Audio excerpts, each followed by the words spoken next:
Hello, hello, hello, and welcome back to the Awakening Philosophy Podcast.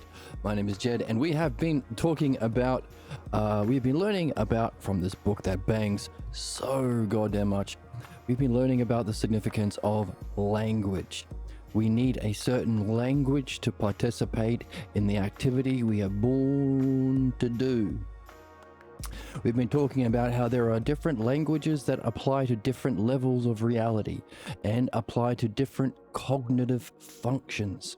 So, if we want to experience higher levels of reality, to know the truth about reality and self, we need a language that will facilitate that. Without certain keywords, we are blocked because it's through words that we think, and it's through words that we direct our ousia or mind. So, certain keywords are needed, and there are levels of language. Interesting stuff. And obviously, we want the language that allows us to go to, first of all, purify our false beliefs about self and reality, as that's the most important thing we can do. It's our false image of self and reality that caused our reincarnation here and is the cause of our problems and sufferings that we experience cyclically in our lives. So we need a language that allows us to purify our false beliefs of self and reality. We also need a language that allows us to understand and experience reality. Awakening the eye of the soul that we call ousia. Ousia is one of those words we need, otherwise we can't play. We are stuck. So, to see reality itself. It's also the model of thinking and understanding. It's also the model of justice. It's also the model of everything in our world. It's the paradigm. So it's the highest form of existence, as it is the model of all existence. That's what we want to see as reality. But we don't want to stop there.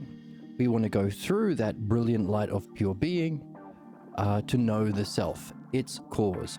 Everything that has an experience has a cause. Everything that exists has a cause. The cause we have been discovering from this text, because it's such a goddamn banger, is the self. Which is neat because our quest has always been to know the self. You are the main character in your anime. Don't you want to know what it is? If you don't figure out what it is, you will play out the implications of carrying and identifying with a false image of yourself. That's the cause of your problems, and that manifests as thoughts, tangents, daydreams, and fantasies. We've been exploring how fantasies come in to usurp the power of our life energy, our attention, our focus, our wondering, our curiosity, and makes use of whatever we're doing in the moment. If we're also fantasizing, it makes use of that energy, that immediacy, to further entrench ourselves in the ignorance we are specifically here to get rid of. So we want to replace fantasy with philosophical speculation. We think the fantasies are our own, but we neglect to examine the image of ourself that stars in that fantasy, and the implication or the meaning of the drama or relationships that unfold in that fantasy. And so we are blind to the fact that it's not our choice. It's the implications of a false idea of ourselves in the world that we are carrying, that we don't even know we carry.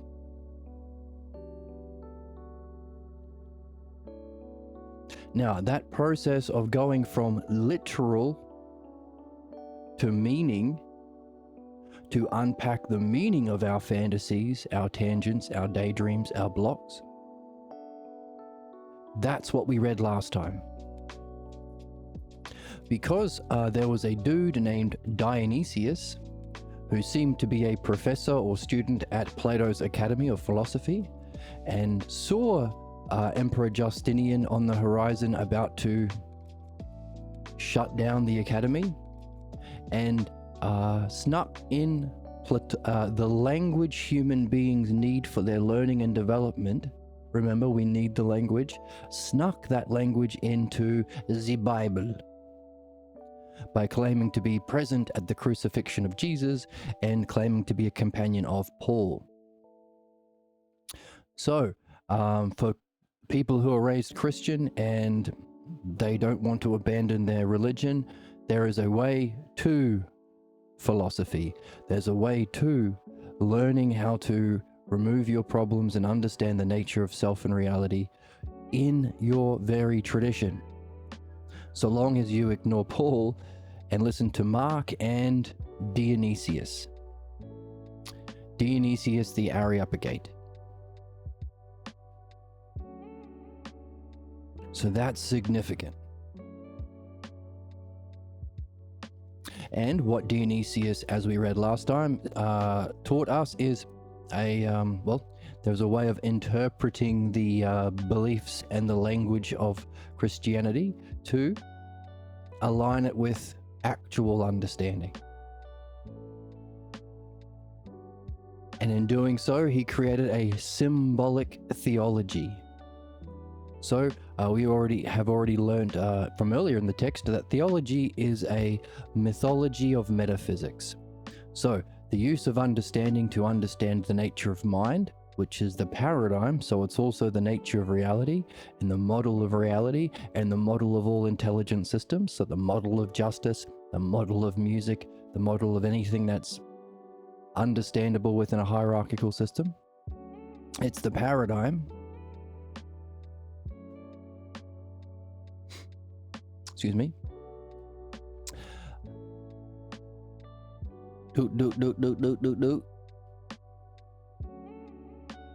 Using our understanding to know that paradigm of mind requires the language. I lost my train of thought when I coughed. He's introducing that language, and the way of introducing that language is, that's right, symbolic theology. And so metaphysics is the understanding that you get from reflecting on mind or the study of mind. That's true philosophy. That's also called metaphysics. And if you write stories or personify it in relationships between characters so you can remember and communicate that metaphysics, that's theology. Theology is based on allegory. Allegory means an analogy or a metaphor that has a spiritual significance. So that's Dionysius. And to unpack the meaning from the theology, we read last time, one method is to drop the particulars and examine the relationships. Because if theology is a personification or the characters are symbols or metaphors for metaphysical ideas, forces, causes, principles of reality that are themselves knowable in the experience of ousia or knowing, then, clearly we're not interested in God and the devil and Zeus and Saint Peter and all that crap, because that's not real. That's the symbology. So we want to look at the relationship between the terms, raise that from the particulars, so we can discover what those relationships apply to in actual reality. And we talked about how that might be a clue for one of the goals that we have in this book, to pick up where Dionysius, who we're just talking about, the Christian Platonist, and Damascius, the last head teacher at the academy before it was shut down by Christian Emperor Justinian at the beginning of the Dark Ages. Both of those people said dreams are essential. You have to understand dreams, but they weren't able to have an understanding of dream analysis sufficient enough to be able to incorporate it into philosophy. Socrates has made that point several times as well. So one of our goals would be, what would that be? How can we understand dream analysis? And if what we're learning is there's a certain language, that's our human method for purifying what's false about self and reality, experiencing reality and understanding and experiencing self. So removal of the false idea of self and reality and the understanding experience of actual self and reality. If that's requires words, if that's our method, if that is the evolved capacity we have that makes us different from cabbages, caterpillars, and cows, language, that's our tool, the logos. Then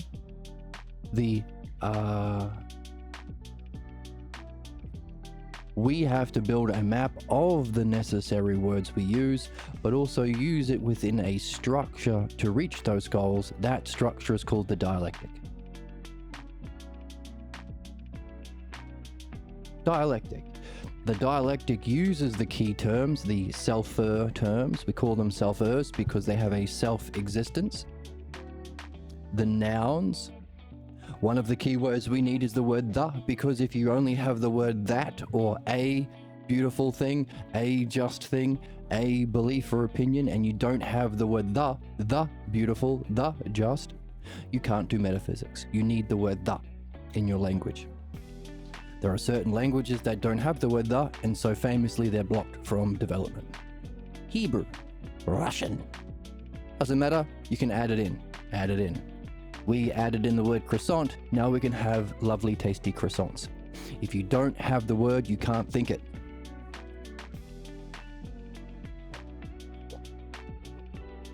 And it's specifically the skill and art of thinking that we're here to develop. That's the dialectic.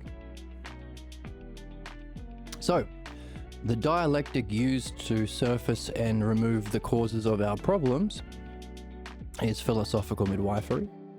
The dialectic applied to understanding the model of reality, the mind, that's metaphysics or Platonic philosophy, if you want to call it that. But of course, it's just philosophy. And Socratic is what we are using to differentiate between that level of reality and that which is beyond all qualities. So not the highest level of existence, being, but that which is beyond all predicates, the thing itself, the one itself, the good itself. And that also is the logos. But it's the logos that stands above, transcendent, always remaining what it is, while interesting stuff. Yeah, I'm glad you think so. So while the metaphor that we got last time from Socrates was it is like the sun. It is like the sun existing here, just itself as itself.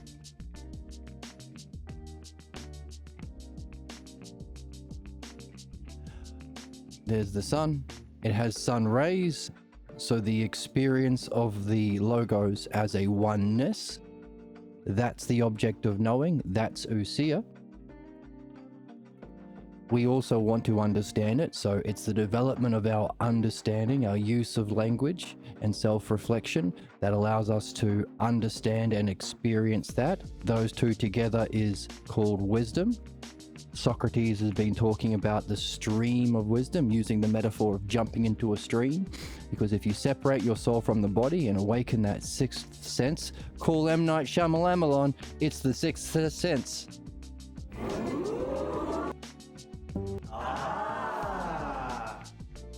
Then you can jump into the stream of wisdom. And of course, he mentioned the principle of truth, the law of truth. Those who've experienced the same have a duty or responsibility to say the same about the same. So it's not just a matter of understanding and experiencing it yourself. There is also a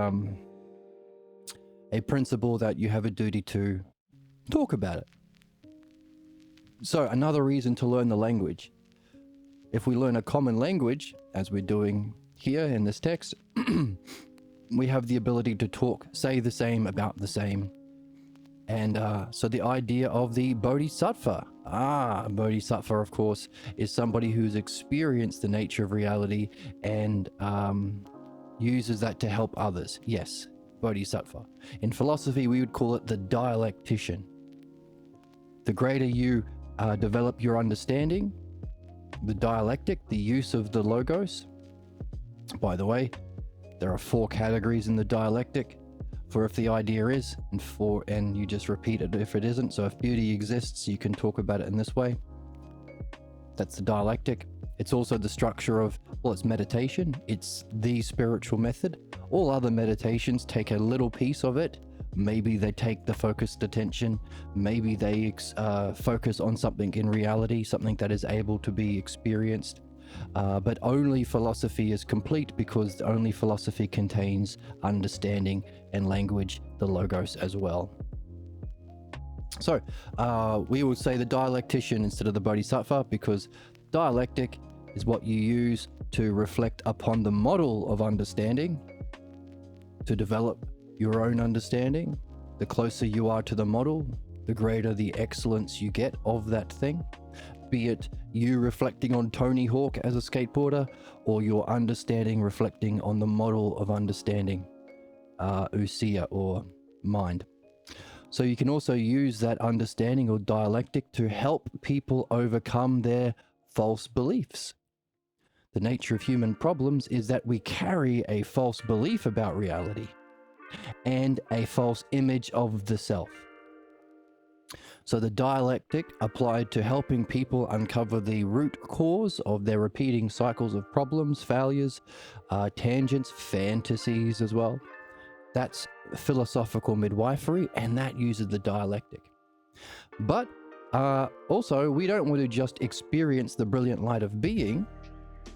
We want to know what is. What is, actually no, we don't want to know what is, because is a quality. If the brilliant light of being is the rays of the sun, we want to see the sun itself. If mind turning around and knowing itself as everything all at once, if that's the self knowing itself as the highest experience, we want to go beyond experience to the sun itself. So just as human problems are caused by carrying an unsuspected false belief and image of self and reality, so too is our job to purify that through philosophical midwifery, or the use of the dialectic to remove the false, and to use that freedom to experience and understand reality. That's wisdom. And experience and understand the self. That's the ultimate goal. That's our purpose. So a state beyond bodhisattva. The ultimate state, the self. But notice, there is a certain language that's sufficient for getting problems. There aren't a lot of people who have reflected on, well, we're all born into this video game called life, but very few people have said, I wonder what buttons I can press. I wonder what my abilities are in this video game. Why? Because we grow up in a family and our parental figures or parental surrogates pretend to know what the video game is when they are lying to us. Because their idea of reality or knowing and their idea of self is themselves based on a similar indoctrination. The pathologos origin scene. So, the nature of human problems is that we are fiercely loyal to those false teachers against our own benefit. We are our own prison wardens because belief isn't neutral, it functions in opposition to understanding and knowing, and in opposition to understanding and experiencing or discovering the self.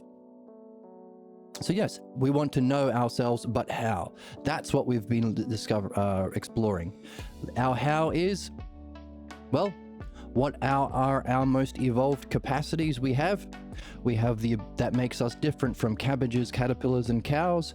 We have ousia. We have the capacity to ask that question. Fuck, I'm in a video game.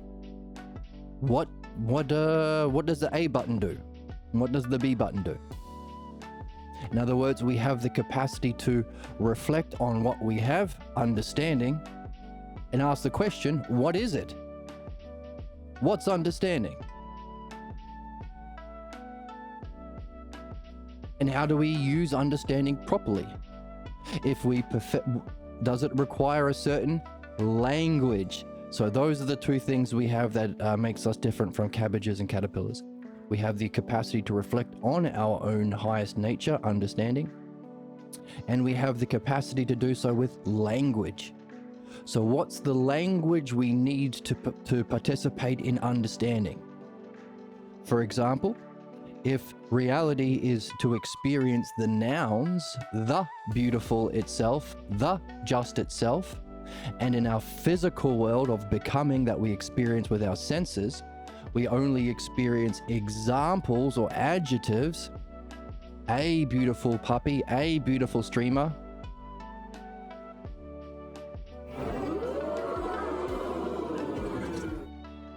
What if a chimp had a cell phone? Who would he call? I don't know about chimps.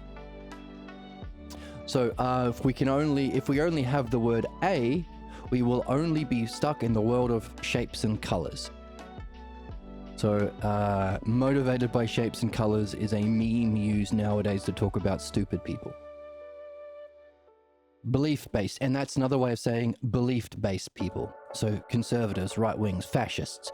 That's a woman, different shape. I'm angry, I'll vote for Trump. That's a brown person, different color. Oh, I'm so stupid, I'll give all my money to scammers. That kind of shit. So, we need the word the to turn our attention from the physical world of adjectives to the realm of mind where we have substantives, from adjectives to nouns. We need the word the. We also need these two keywords, ousia and logos, because that's what we're making use of. So, we also need the word eidos, because all of these, we're building a map.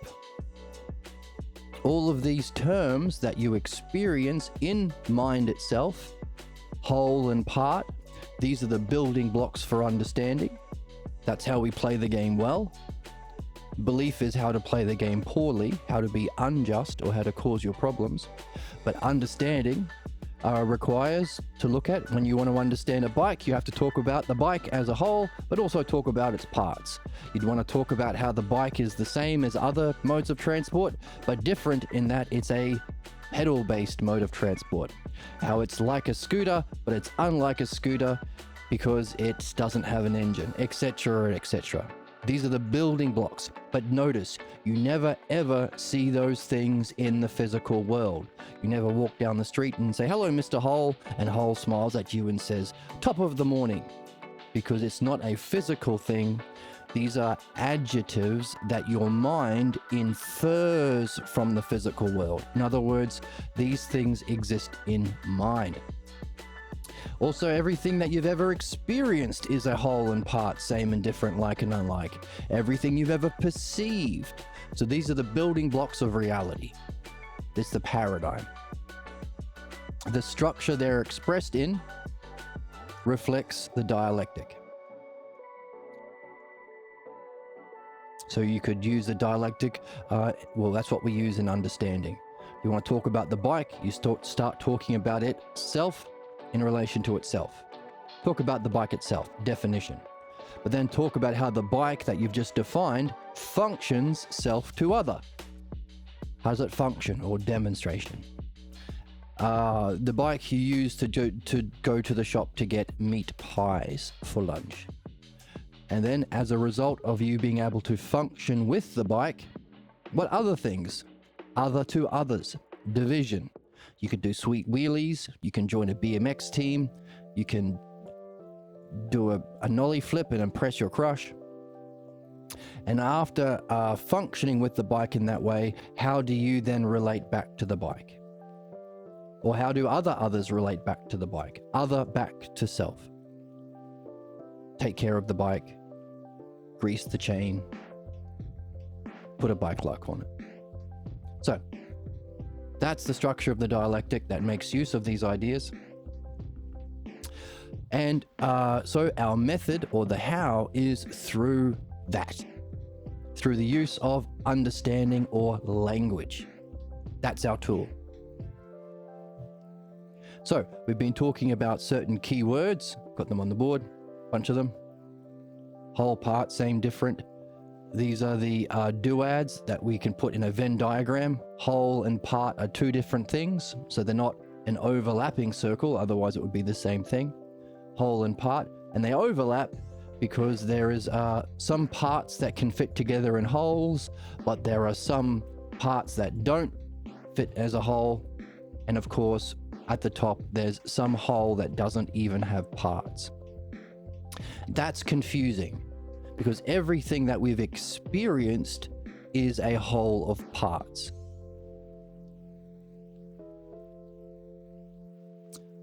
Therefore, another way of making that Venn diagram, not just whole and part,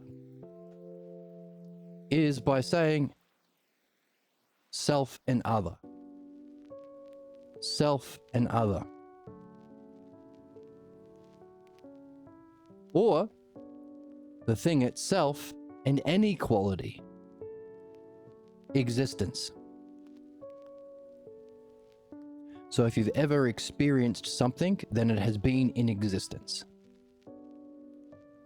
Therefore, you've only ever experienced this or purple circle.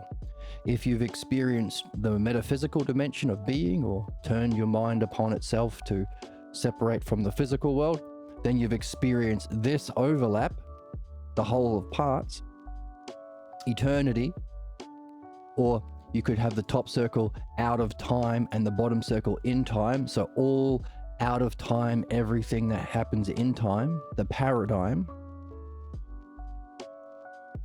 But because we want to find itself, what's the self? Not oneness, a whole of parts, but what's one?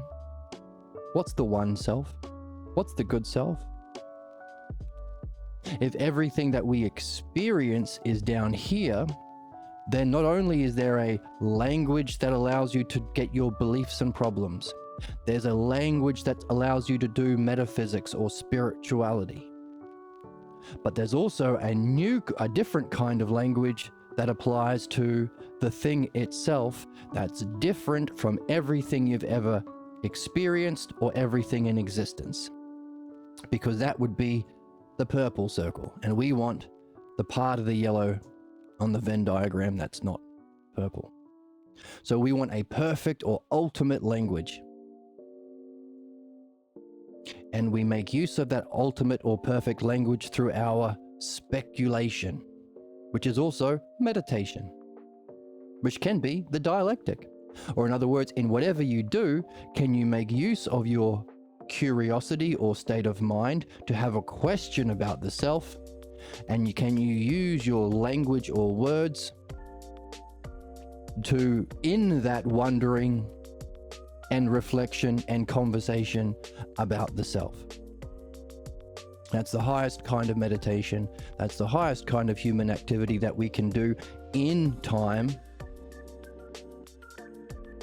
And that also is our taking back our life energy or escaping fate. Because if we don't do that, then everything we do is going to be this shitty logos of belief called the pathologos, sick belief. And it's going to be only a shallow form of self-reflection. Everything most people do is some sort of, well, everything they do, they have some idea of themselves because they are doing things. When they're hungry, they don't feed the cat because they know the cat is not themselves. Everything they think requires a use of whole and part, same and other, some idea of justice or beauty or goodness. So in other words, every plan, every thought, every daydream, every choice of goal is some kind of self-reflection on you making the plan, deciding on the goal.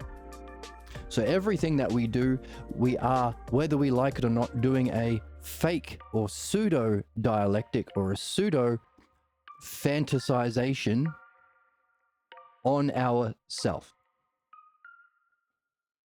but also of reality, because we want to seek real, what's real. So, that's the difference between fantasizing and speculating, or making use of our curiosity and self-reflection, ousia, and our logos or understanding to wonder about reality or to wonder about the self in everything we do. That's meditation. Formally, that's meditation. Well, actually, that's concentration, but if you can sustain that question, that speculation, concentration evolves like a Pokemon, like me when I do this. I'm evolving into Pluto. Ha ha ha ha ha. So concentration evolves into meditation when you carry that question. To carry a question is to be on a quest. And of course, if your question is about reality, which is knowable, or the self, which is knowable in an even higher transcendent way, meditation evolves to its final form, contemplation, where you join with your object. So that's meditation. It's the dialectic. It's all it is having a question and making use of your understanding. And the skill that makes use of questions and understanding is the dialectic. Therefore, the meaning of life, the ultimate paradigm of meditation, the thing that we need to solve problems and reach the 2 levels of excellence is the dialectic. If we don't do that, we are doing a fake dialectic, contemplating on our false image of ourselves that we got from childhood, that we didn't put logos on or words on, so it's an unsuspected image. That's your mask or ego. That's why we are stuck in our problems. And so whatever we do, we want to ideally be around good people, like our friend Liminal in chat, or people with a good heart and good head who want to become intelligent, because this is participating in intelligence. Also, it's the paradigm of goodness and justice. So you become good head, like intelligent, but also you have the capacity to do good or benefit. So those 2 ideas, caring and intelligence, go together. As we can see, it's people who are most entrenched in beliefs, sexist beliefs, racist beliefs, religious beliefs. They are the least intelligent people, and they do the most harm on the planet. So quite easy to see. Doesn't take a genius to recognize that. So by awakening to the purpose, the use of and learning and use of language to reflect on mind or the self in everything we do, which formally is the dialectic. So it's not just a skill we have to learn, it's also something that benefits. So for the Greeks, skills that are used to benefit is called an art. The art of the dialectic is what we're here to master. That's our purpose. If we don't do it, we'll stay stuck in our problems, doing an unjust thing to ourselves, which is an imitation of the injustice we suffered from childhood. But also beliefs cause our projection. We'll project that injustice on the world. So the cause of our anger, we all have anger because we all suffered an injustice at childhood when we were stopped from our development. Not in this house, you're a Christian or you're a Jew. You have to abandon your understanding to be a good Smith or a good Jones. So that's an injustice, and every human being has it. So the cause of our problems is we project the anger we carry because of that injustice we suffered on others. In other words, you might have heard the expression for people who are most ignorant, like fascists or right-wingers, every accusation is a confession. Why? Because they're projecting their pathologos beliefs onto reality and then getting mad about it. And then, of course, what they're projecting they think is real. That's why they're projecting it. But it's also their false model of what's good. So in response to the thing that they're projecting, they do it to the person. You're criticizing me. No, I'm not. Yes, you are. And in retaliation, I'm going to criticize you. What? Aren't you just doing the thing that you said you shouldn't do? Shut up. Right? So cry bullies. Fascists, right-wingers, cry bullies. Right? The Jews are doing genocide.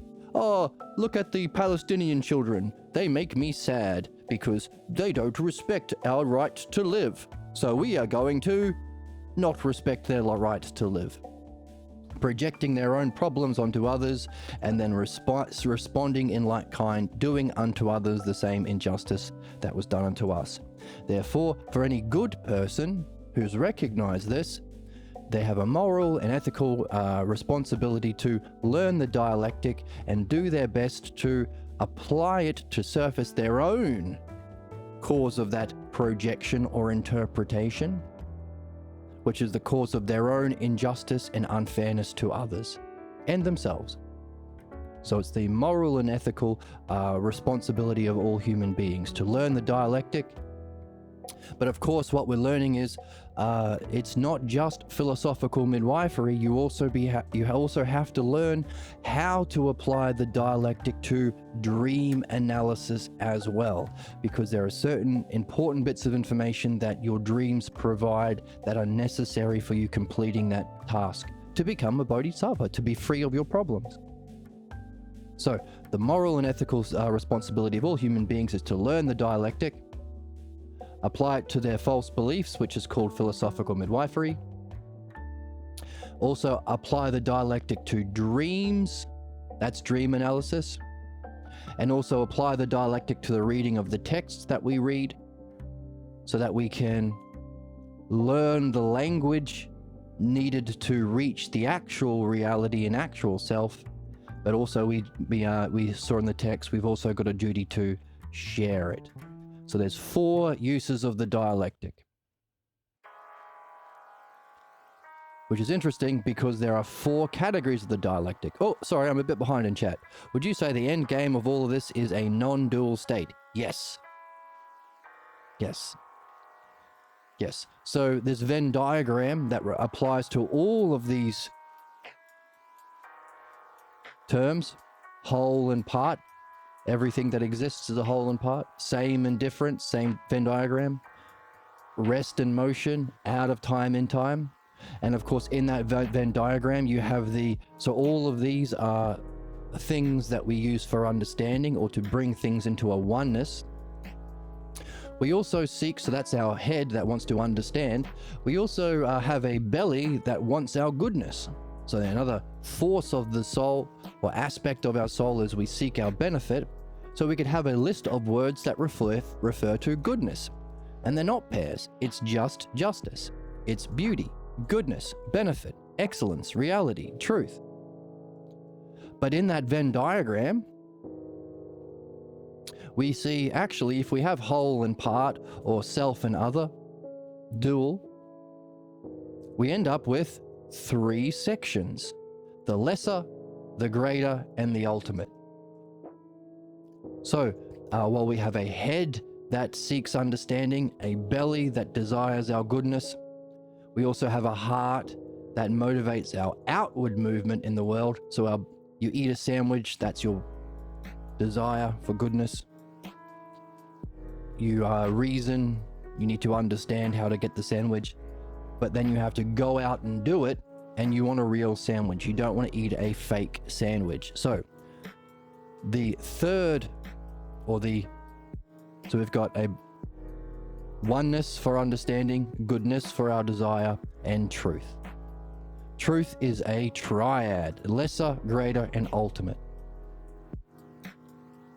Meaning, our problems are not because we seek badness. Everyone seeks goodness. It's not because we seek ugliness. Everyone seeks beauty. It's not because we want to be unfair. We all want justice. It's that we have a lesser, there's our triad, a lesser pseudo idea of justice, a fake, a image, a belief, shapes and colors, image thinking, a false image or a lesser idea of beauty and justice. Our job, therefore, is to remove that and find the greater, the truth of justice, the model of justice, the model of beauty, mind knowing itself. Compulsive fake desires, exactly. But as we can see, if mind knowing itself as the paradigm or model is here, we want also the ultimate. Beauty that's not a whole of parts, but a kind of whole that isn't touched by parts, a kind of out of time that's never in time, a kind of same that's never different. So all of those terms that we have on here,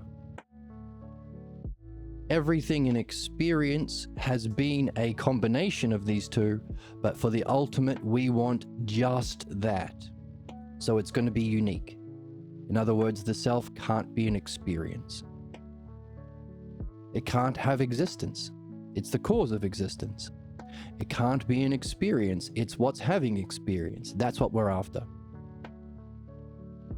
But also notice the self, or the ultimate, is the cause of mind. That's the metaphor of sun. So it's not an emptiness or a nothingness. It's a transcendent. So it's a non-dual state that contains within itself everything that overflows into creation, or the model, or mind, or eternity, which is the model that reflects upon itself, ousia, for and creates every moment in time. Like a film strip creates a moment and it's destroyed, and it's created and it's destroyed, but following an order, following the logos, following a rational process. So we're after the self. It's not going to have qualities, but it's going to be the cause of qualities. So we need a certain kind of language, and we've been on the hunt, and that's why we read the text. We want a language from the text, not from our own culture or beliefs or upbringing.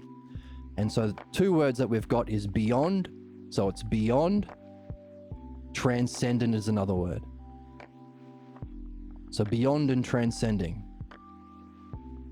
But also the word that we have from the model of time is the instant. So this is the film strip model of reality. So that same model, but how it manifests in each moment. There is the instant that emerges into the now and then returns to the instant. So we have the capacity to know the self here and the brilliant light of being, the model of mind, that is the model for each next moment. We have the capacity to see it at any microsecond because it's in the gap between each moment. And of course, our method is the logos. The method is language. The method is thinking. And as we've said, one of the things we have to do is find a way of incorporating dream analysis into a single method. But we have recognized that the dialectic has 4 categories, which makes use of the most primary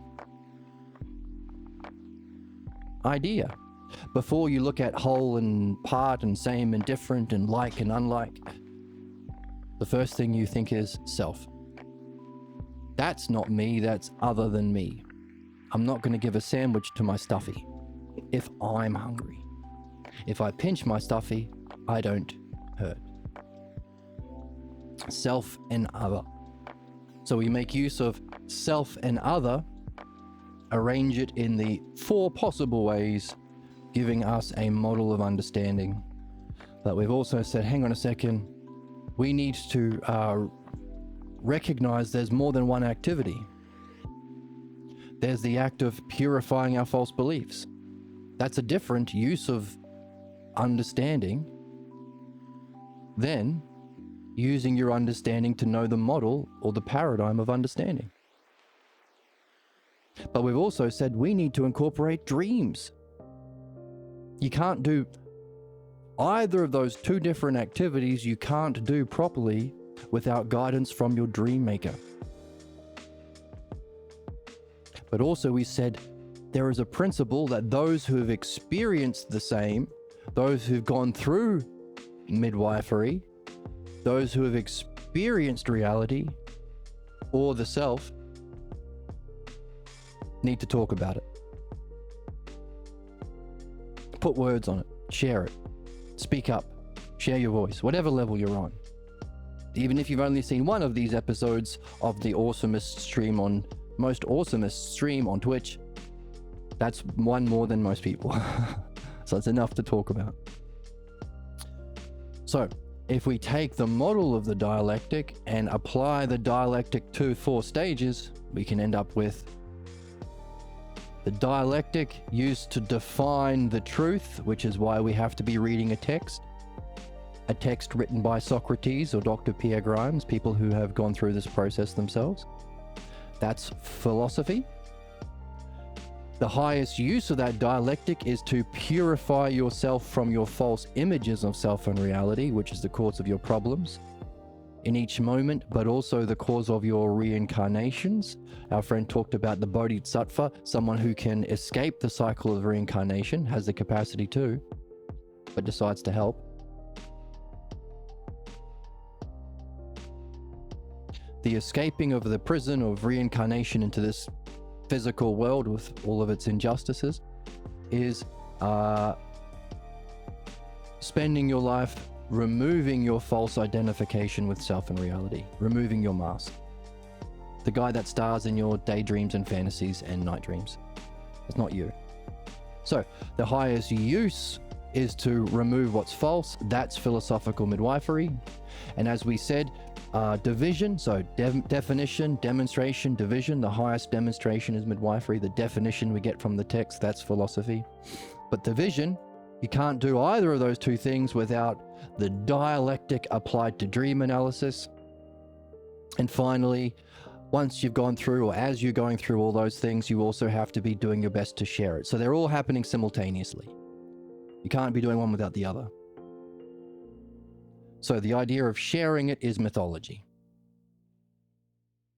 Telling stories, that's also theology. Theology is stories that you tell that convey those principles and experiences of your soul going through those principles to know the self. That's what theology is. In sharing it, you give people a language they can use. You can be a participant in a conversation. It's not a solo quest. I'm looking for someone to share in an adventure. It's the hero's journey. It's the paradigm of all movies and films and things, in that it's the archetype or paradigm for people who want to become heroes.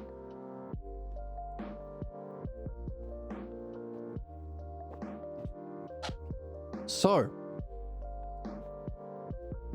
that is sort of my conclusion as well. No, that's how I know you're smart. You agree with me.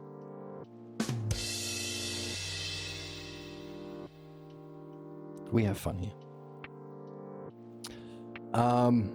Right, so after we killed Socrates, before he was able to share, so Socrates was in the process of taking Aesop's fables and incorporating the logos into it the day that we killed him.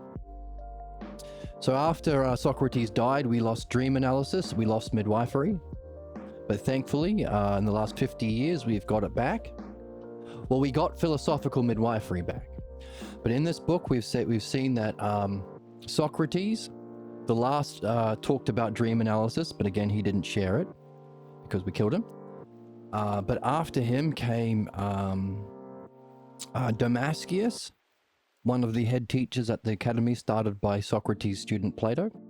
He stressed the importance of dream analysis, but he was not able to incorporate it into a whole, as we've done here. Also, Dionysius, the Platonic philosopher who snuck the language into the Christian Bible, needed for people. So this is our working theory that does what they needed to do. We have a place for it, but of course, one of our goals of the text is to specifically understand how we can use the dialectic to unpack the meaning of our dreams. And yesterday, we got the idea from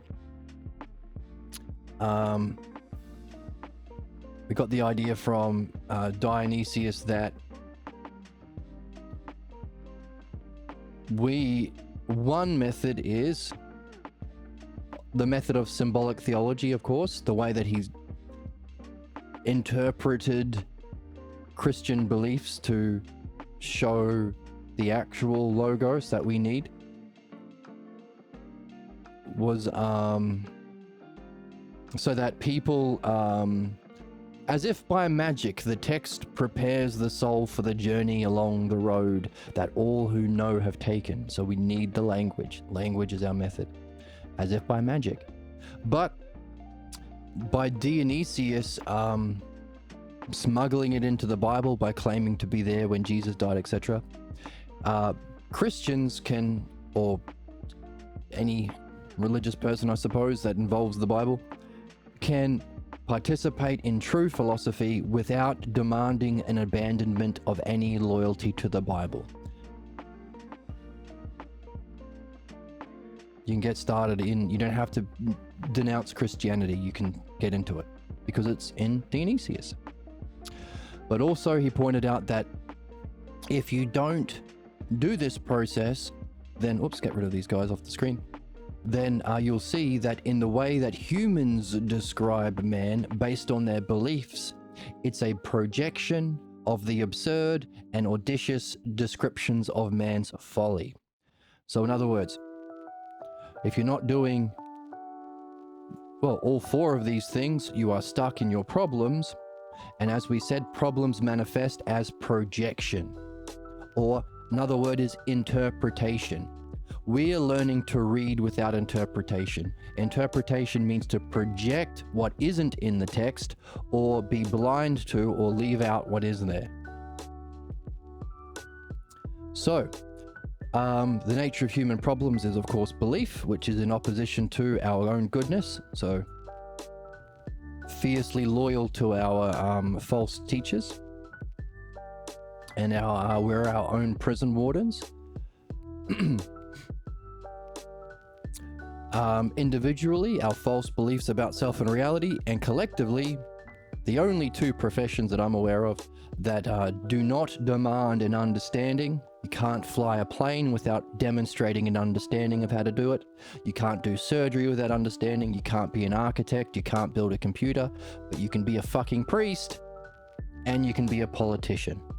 In other words, kings and clergy, the people who have the most power in our society, are the only professions where we do not demand an understanding of a true, objective, universal paradigm or model. So they project their own bullshit-ass beliefs, their own problems are projected onto the world. It's not me that says the Jews can kill the Palestinians. It's not me that says I should get all their stuff and I should take over their land. It's God that says so. We are Jews. It's not we that say we need to kill all the non-believers of Christianity. God says so.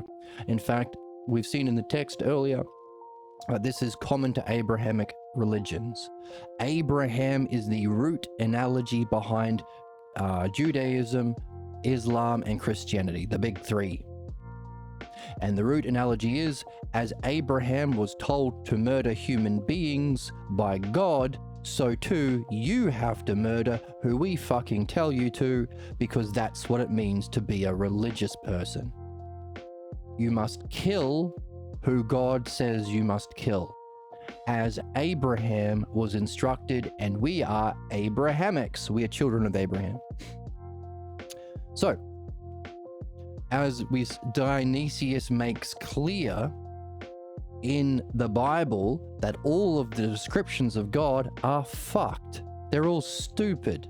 Not only are they stupid, they are a projection of the personal beliefs that are the cause of the ignorance and folly of the person making that projection. A racist person will say God is racist. A capitalist person will say, yeah, that stuff about a rich man not getting into heaven, no. Jesus actually thinks that I should be rich. The prosperity gospel. But what's interesting is that idea is in the Bible itself. So, Dionysius must have had a pretty decent understanding from his work at the academy. So now we call him Pseudo Dionysius because people know he was actually a philosopher. But he's still there. He's the most quoted person by St. Augustine, and St. Augustine is considered to be the guy who made a claim that you can find legitimacy in Christianity. Quotes Dionysius. Escaping dogma and claiming free will seems important. Yes, it does. It seems that way. But what's interesting is you can use the dogma that you are, because it's easy to point to other religions or other families. Their parents don't know everything. They're weird.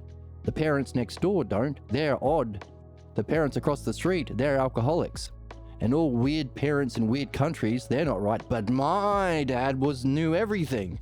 And he can beat up your dad. And my mother was a saint. And I will fight you if you make a yo mama joke. So it's easy to see in other people. It's difficult to see in our own. Blind, savage loyalty to our own dogma. But thankfully, Dionysius incorporated an interpretation of a bunch of the beliefs in the Bible, Paul's beliefs. It's all beliefs. It's all people's individual beliefs. Not understanding, but we could look for understanding in it. And because all human beings are in this conflict between wisdom and ignorance, so we can see at what level of understanding did Mark have? How does it differ from John? How does it differ from Paul? And how strong were their beliefs? Paul obviously had really, really, really bad beliefs. That's why modern Christians quote Paul. Modern Christians are Pauline Jews. They quote Paul because Paul rejected what Jesus and Mark said about understanding and about knowing, and said, fuck that, just have belief and I'm better than Jesus. I'm the appointed apostle from God. So Paul puts himself either equal to or above Jesus and said, I just have belief and believe me. Fascist, con artist, Paul. That's why modern Christians quote Paul, because they are grifters. Because belief is bad. But because belief rejects understanding, you can use belief to get people to act against their own benefit. If you show that something is good with understanding, then it's good. If you just say, hey, believe me, bro, you can trick people. That's why the fascists and the grifters and the right-wingers and the Nazis all try to appeal to religious folk. Trump, the most obvious, ignorant, fascist, sexist, racist person, he selling Bibles to Christians. Famously said, I love the ignorant and the uneducated. Smart people don't like me. Yeah, that's right. He's right in that. So, you don't have to give up your dogma to play the game if you're a Christian, because Dionysius makes these points. He shares an interpretation of belief to give us the logos that we need for these two goals, the real goals, and he points out that all of our man-made projections of God are projections of our own absurd beliefs, which are, of course, the cause of our own problems. So when people tell stories about, like, the Garden of Eden, God being a liar, God being jealous, God inflicting punishment, all of these are objectively stupid and bad things. Dionysius says, no, it's not real. It's a message about the absurdity of human problems. Of course God wouldn't be jealous. Of course God wouldn't do the things said to have happened in the Garden of Eden. Of course God wouldn't lie. God is the liar in that story. All of these stories about God demanding genocide and justifying slavery and rape, no. That's not actual God. Don't take it literally. It's a story about relationships that demonstrate our own false beliefs that we project onto God. So, that method of dropping the literal. Taking it literally is to be a barbarian, according to the Greeks. That's what barbarianism is. To lack a theology or a symbolic mythology of metaphysics, or to take it literally is to be a barbarian. God doesn't actually want you to kill the non-Christians and that shit. That's fucking stupid.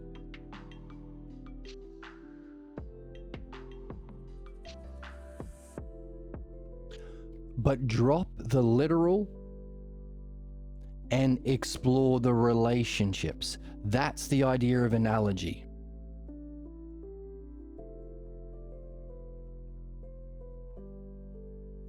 Analogy is the idea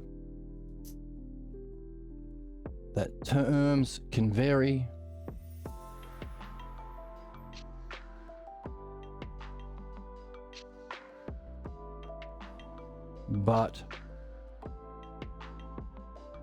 and relations stay the same. This is the idea of analogy. So as a shepherd relates to his sheep, so too a king relates to his subjects. That's analogy. So we drop the particulars and talk about the relationship to compare the sameness. So analogy is used to compare the sameness. So here's our idea of same and different. Sameness and difference. They're not exactly the same. A king doesn't feed grass to his subjects. Or likeness. So there's our idea of like and unlike. Self-er terms, because the noun for same and different exists as aspects of the brilliant light of pure being. Notice all of these terms, like the ones that we just mentioned, same and different, like and unlike, are all aspects of the same luminosity. It's all a oneness. It's all a whole of parts, or a oneness, or a oneness in the one category. It's perfectly ordered, so it's beautiful. It's necessarily the way it needs to be, so it's just. Knowing it allows you to gain the benefit of knowing the model of beauty and justice that you can use in your life, but also differentiate it from the lesser version in our beliefs to purify our ignorance, which benefits us. So we're making use of all of these terms all at once when we do our purpose, which is make use of the dialectic or understanding. But none of these words you've seen in the physical world.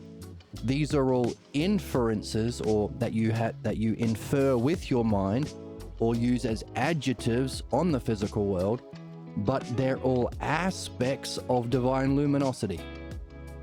That's where they live. There's not a filing cabinet with hole in the clouds and another filing cabinet with beauty in the clouds. And then when we think about a beautiful painting coming together as a whole and see how beautiful it is, we don't reach out to those filing cabinets. They're all aspects. The word aspect is eidos. Now, notice the word eidos is mistranslated as forms at college. If you take the subject of philosophy at college, they'll say, oh, Plato believed in forms. Notice, bullshit. That makes no sense. First of all, because belief is down here. That's the language of ignorance Plato was specifically telling you how to get rid of. So he doesn't believe in shit. He's interested in understanding, not belief. Second, forms is a logos or language of the physical world. A physical form. It's not form. The Greek word is eidos, which means to behold as an aspect. And the metaphor I like to use is, at every moment you're experiencing all of the laws of the physical world. You're experiencing gravity. You're experiencing nuclear forces. You're experiencing wind resistance. But when you stick your finger into the electrical socket, you're still experiencing gravity. You're still experiencing nuclear forces. You're still experiencing friction and wind resistance. But the aspect of the physical laws of reality that you're experiencing most fully when you stick your finger into your electrical socket is electromagnetism. And your hair stands up, and the electricity runs through your body, and you're getting fried. You're still experiencing gravity, but notice they're all together. That's the idea of eidos. But of course, we're talking about all of these ideas together as a whole of all parts, or a same of all difference, or a oneness of mind knowing itself as ousia. That's ousia. That's knowing. So we need the word ousia because that's the essence or the model. We need the word, logos, because it's not just language. There's also the structure of the dialectic. It's not just the structure of the dialectic. You have to be doing all four things at the same time. And it's not just language, but there are levels of reality, the lesser, the greater, and the ultimate. So you need the word logos. And the other word that you need is eidos. To make sense of that experience of divine luminosity, you need the words to do so. Otherwise, you'll experience luminosity and you won't know what to do with it. Or you'll be afraid of it. Or you won't be able to integrate it. Or you'll have Jesus's problem. He said, I had that divine luminosity transfiguration experience, but I thought it was beyond words. I wasn't able to understand it. But after that experience, if you read the Gospel of Mark, Jesus makes sense of it in terms of his false religious beliefs. He identifies with Elijah. He plans out his life to mimic the prophecies so he can be the chosen one and he can be the king of the Jews and take over and commit treason, which he was killed for.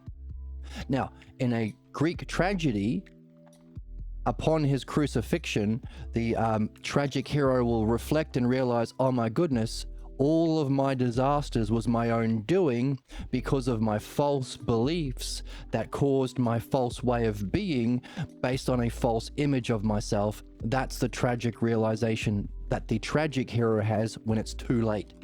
That's the epiphany. Jesus didn't have that, so he's not formally a tragic hero. He's what's called a pathetic hero. He blames God. God, why have you forsaken me? Now, there is no resurrection in the story of Jesus. That was added about 200 or 300 years later by the church. The earliest texts that describe the Jesus' story does not have a magicking from the dead, which is just something added which undermines the whole goddamn story. The story of having an experience of ousia, lacking the understanding to make sense of it, because he's from a tradition that only has the belief-based logos. There aren't a lot of philosophers around. In fact, one of the key reasons is he lacks the language in his culture. The Hebrews did not have a word for the, so they were blocked from developing an actual understanding of the reality, the beauty. Stuck in a world of belief, us versus them.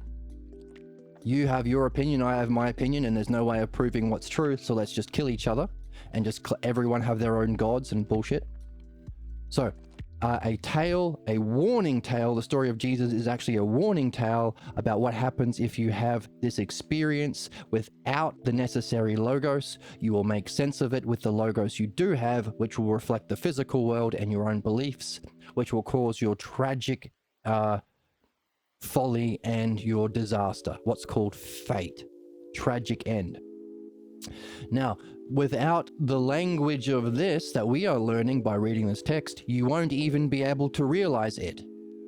In other words, you'll die with your ignorance. And in this text, we've seen that when we leave the physical world, when we die, we all have an experience of divine luminosity. to the level that we have developed a freedom from our false images of self and reality, and developed an experience and understanding of that divine luminosity, that determines the depth to which we can experience that divine luminosity. In other words, it's open to us, but it depends on how good you've done your work. Sorry, behind in chat. The one needs many forms to understand itself. Right, that's the question. That's the question. Why go through the ignorance? If we started as the one, why does the one just not stay the one? Why does it have to become a Venn diagram of one and many, or self and other, or whole and parts? And it seems to be necessary. If everything that exists has to have at least a two-ness, it is absolutely necessary for the one to become many, for there to be creation. But why do we wake up in this game, in what seems to be hell, Hades, a world ruled by ignorance and belief?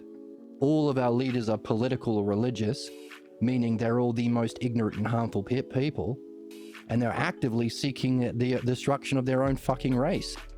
And they're refusing to implement universal principles of understanding that benefit universally. Universal income, universal healthcare, universal wealth equality, universal clean air. It's goddamn obvious. But without that, you can manipulate the poor in prostitution.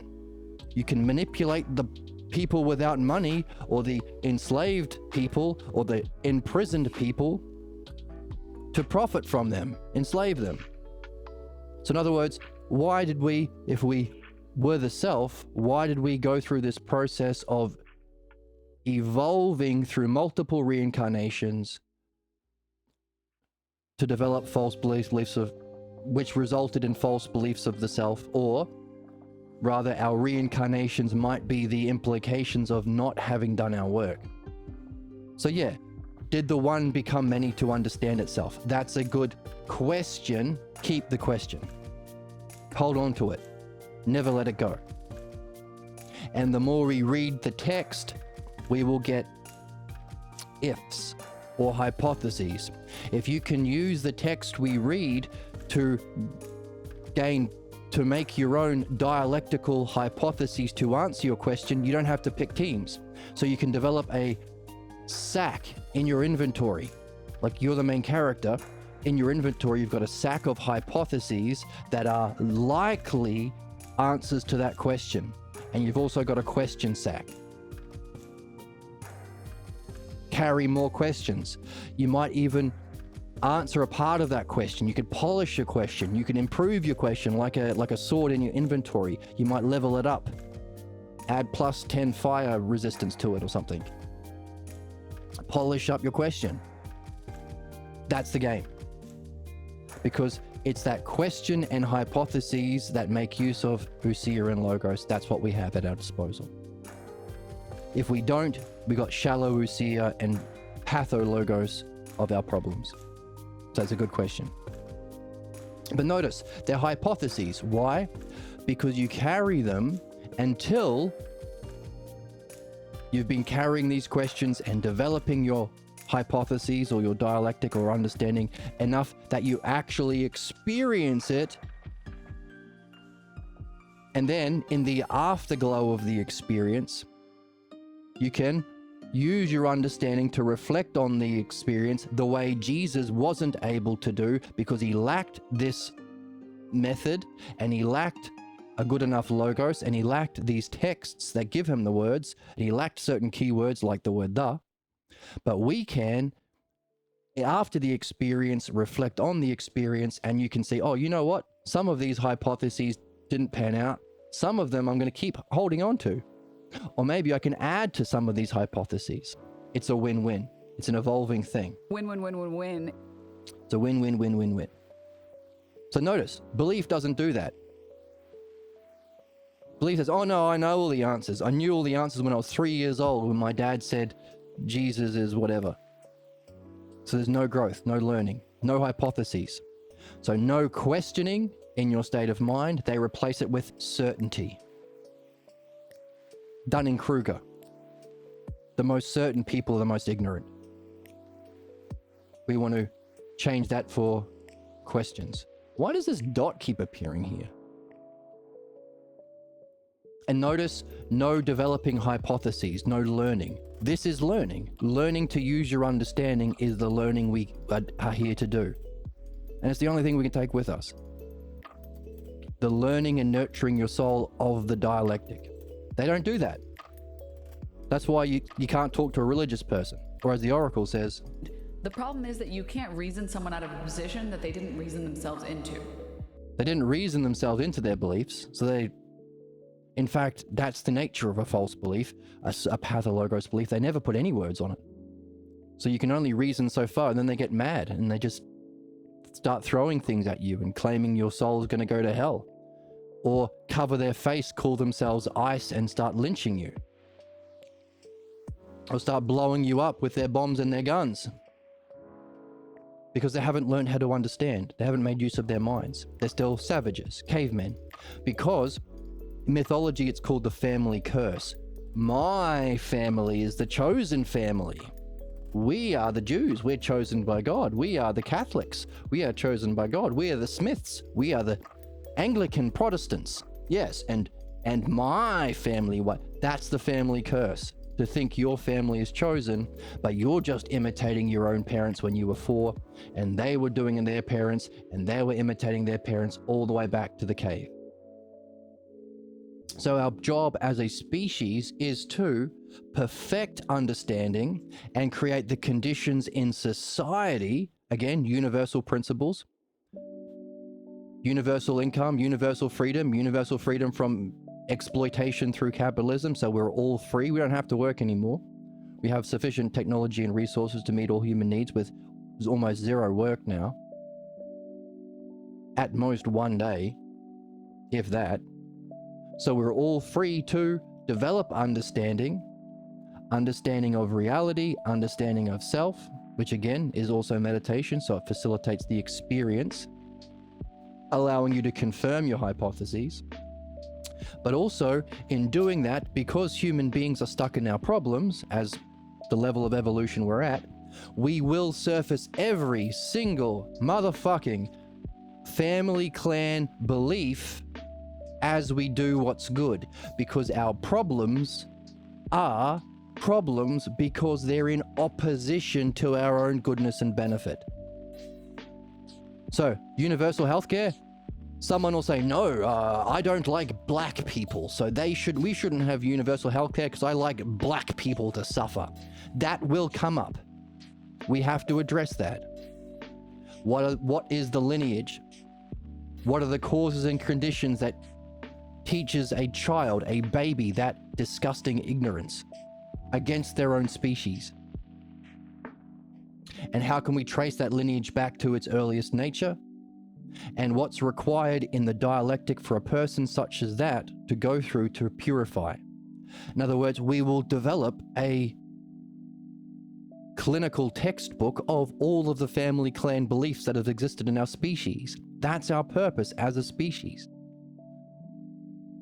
Universal income. No, I want some people to suffer and die. Why? Because I'm a capitalist and I believe that the white people are the chosen people and etc., etc. We'll surface all of the beliefs. Just as individually we will do the same, not of all human beliefs, but of all of the manifestation of our own personal pathologos beliefs will surface in our own individual development of this logos. These questions and hypotheses, these questions, ousia, states of mind, and hypotheses, understandings. The two of them together in practicing dialectics about this, all of our false beliefs, fantasies, tangents, the inner critic saying, you can't do it, you suck, that's just for Socrates, or that Socrates sucks, everyone sucks, you're a small bean, you can't do it. All of those, but here's the thing. They're not literal. To take these criticisms against self and this process of understanding literally is to be stupid, to be ignorant, to be a barbarian. What we've been talking about is raising our attention from the particulars. When I relate to my mind, I feel like I suck. Who is that a model of? Where did I learn that? If this is the lesser or copy, shepherd is to sheep, of the higher or model, king to subjects, who was my model? When I was young, what's my earliest memory of seeking my own meaningful goal and someone coming along and saying, you suck, give it up? Kant would say some fucking bullshit. Kant would say some fucking bullshit. It's true, actually. He would. So, dropping the particulars and rising to the level of relationships, making use of likeness or analogy. This is analogy. This is the art of philosophy as well. Analogy. Oops, too thick. That's what she said. Sorry. I don't know if you know this, but like weird dudes exist everywhere. Honestly, on the real, On I the say reals? stuff like that because I'm cool. Well, I'm cool too. I'm not weird. Analogy. Right, Emma? That one's perfect and exactly the case. I thought so. Analogy. And we saw in the text Socrates saying, hey, we know that this Dionysius guy is likely a philosopher because he makes use of analogy. Where is it in the book?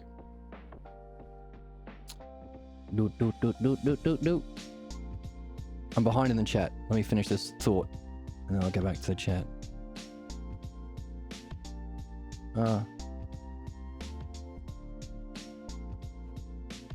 To go beyond the literal means to step into the way things function, and that is the way of understanding.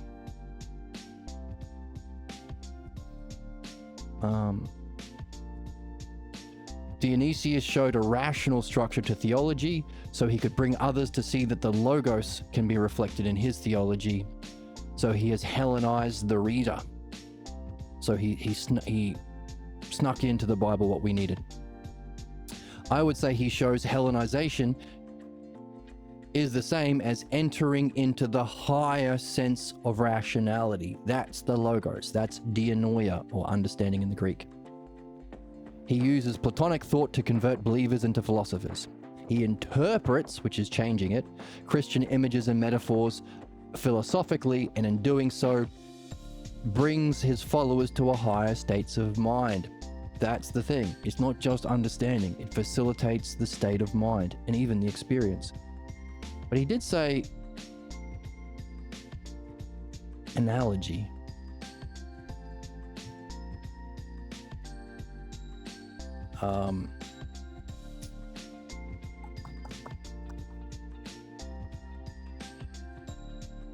So he can allow people to move from a primitive brings the soul from a primitive vision, caveman stuff, belief stuff, into our philosophy, without demanding an abandonment of any loyalty to the Bible.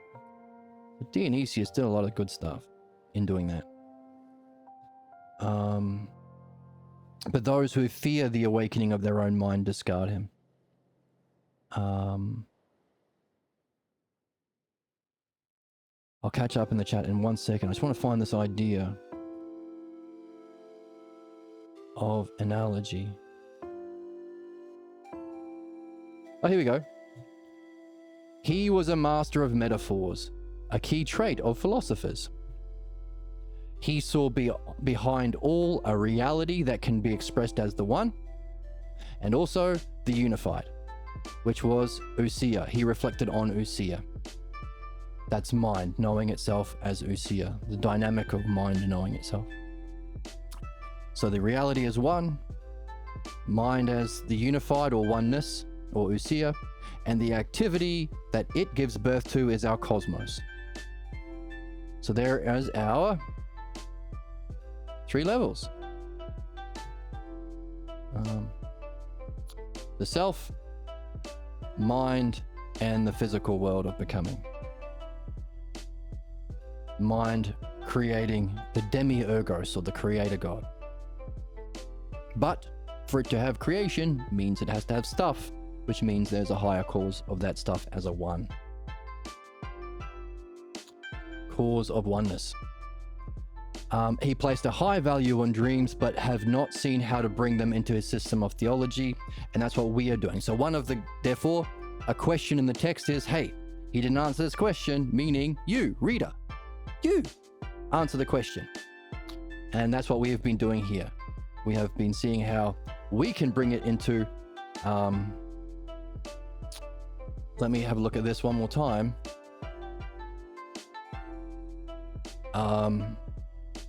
Because he recognized two elements. He said, hey, listen. Hey, listen.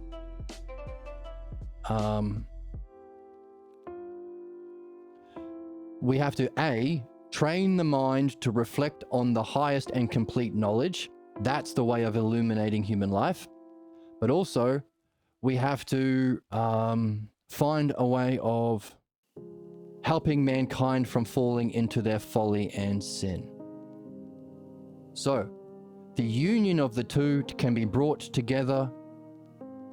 So we want to find a union of the two different things brought about only by turning the mind upon itself to recognize there is only one dynamic.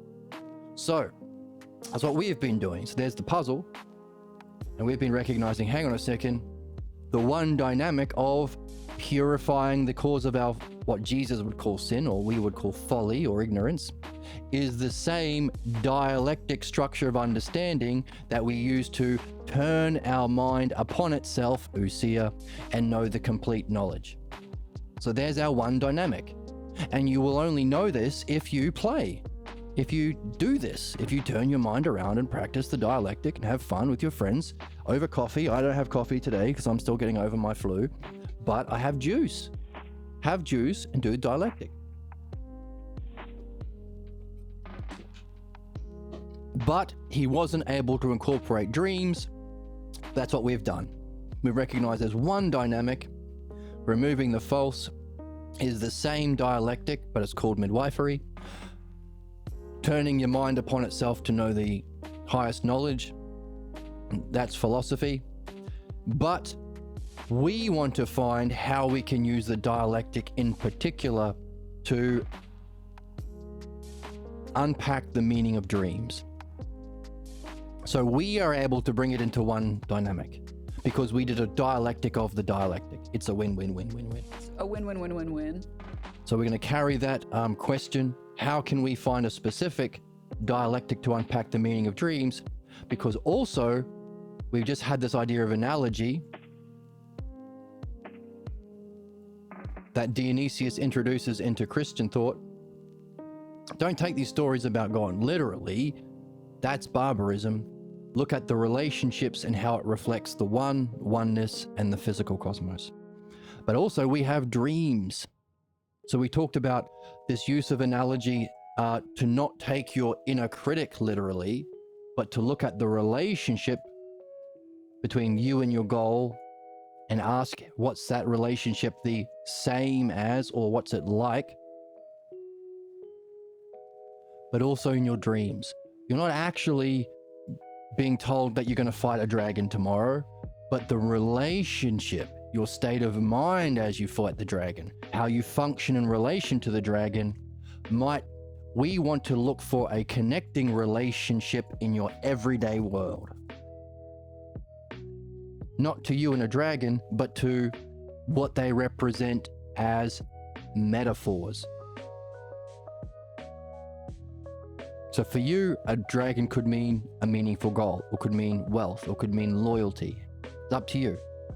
The images are personally significant to ourselves.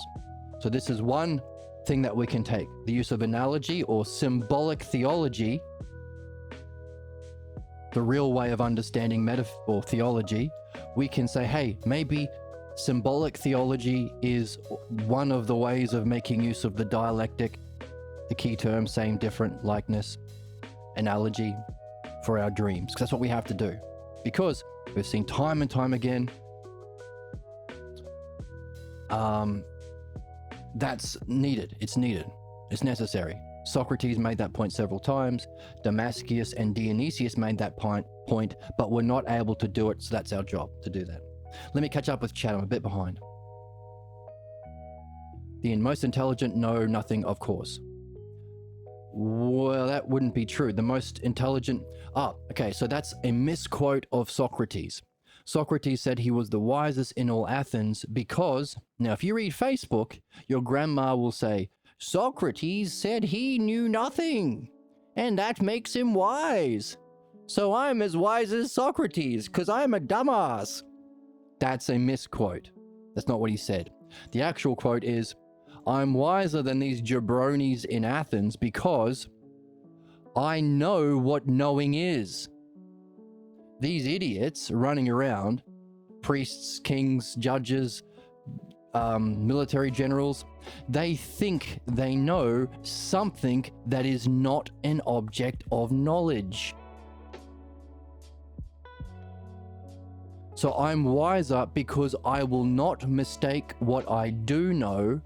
Sorry, the quote was, I am wiser because I do not mistake something unknowable for an object of knowledge. Which is another way of saying, yeah, he's experienced what's the object of knowing. He's experienced divine luminosity.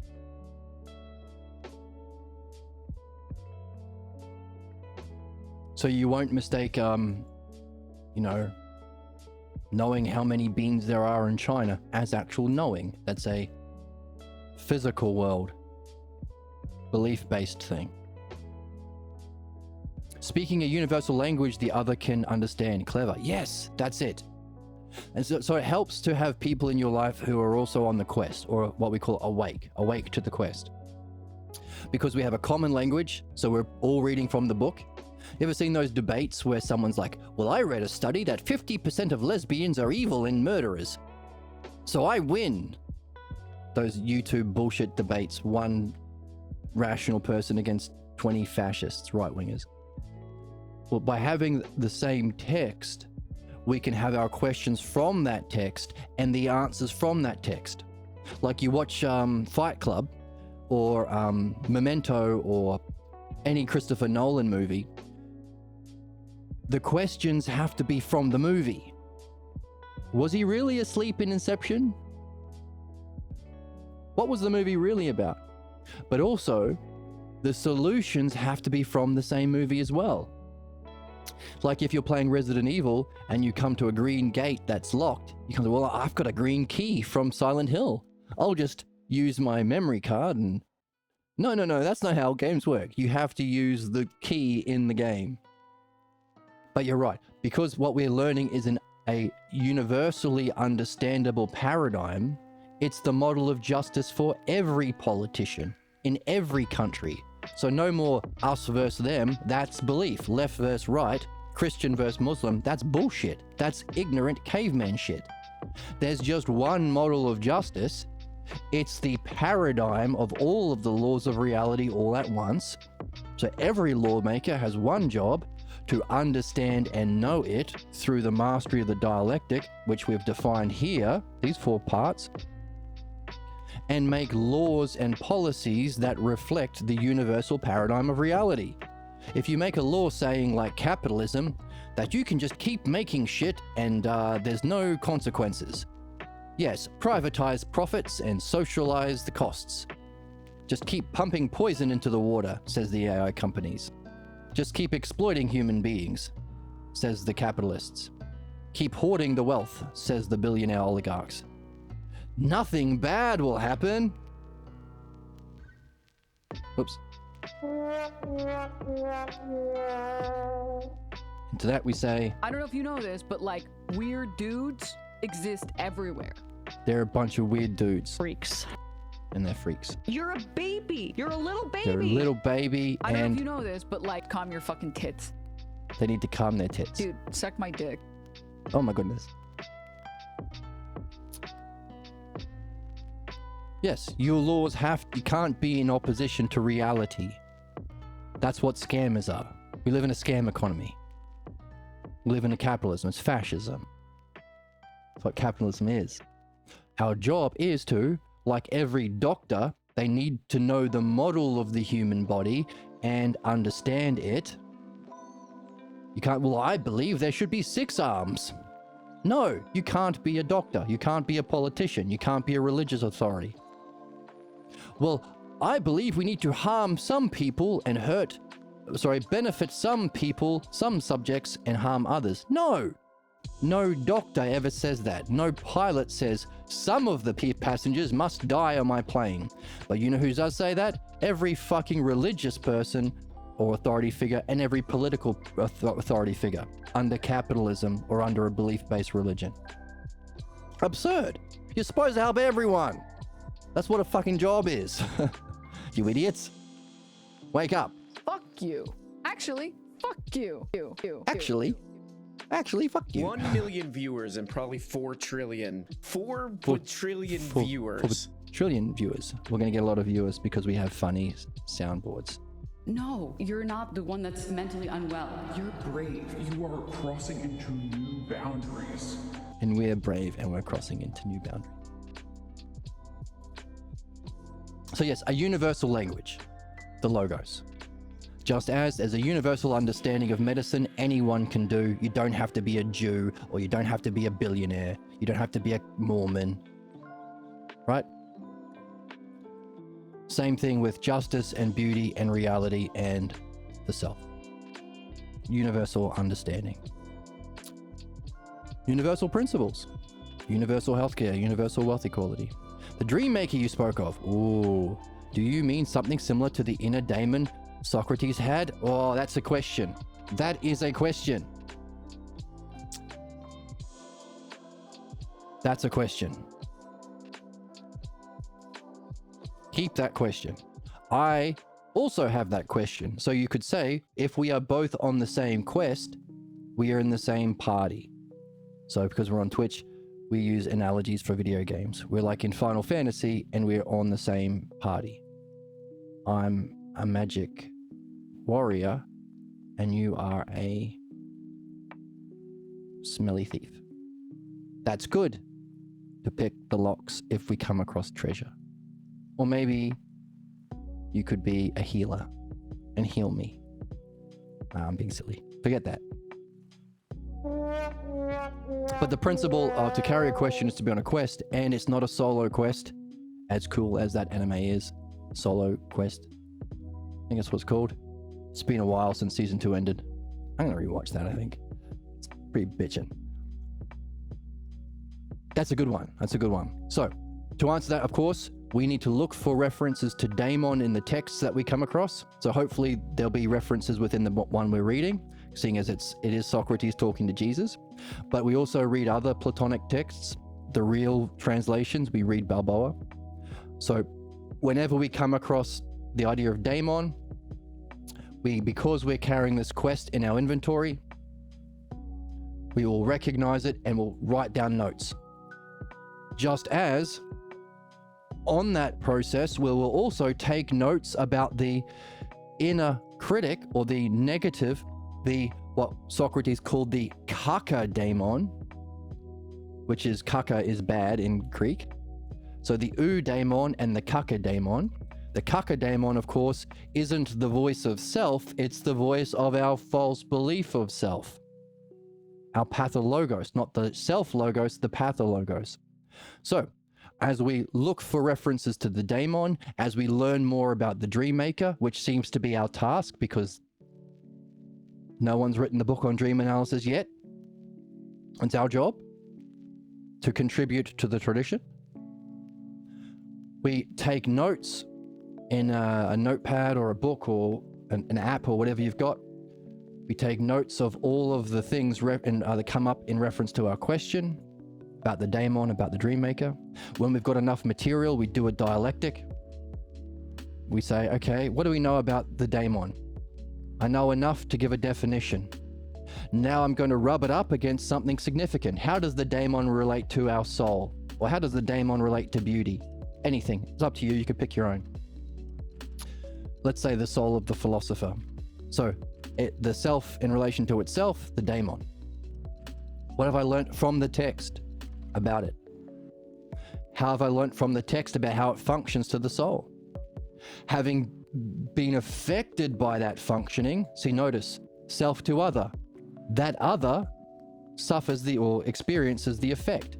But that now carries on. Having been affected, how do you, as a philosopher soul, relate to other people? How do you relate to your girlfriend? How do you relate to your friends at the pub or over coffee? How do you relate to your music? How do you relate to your art? How do you relate to your reading? That's division.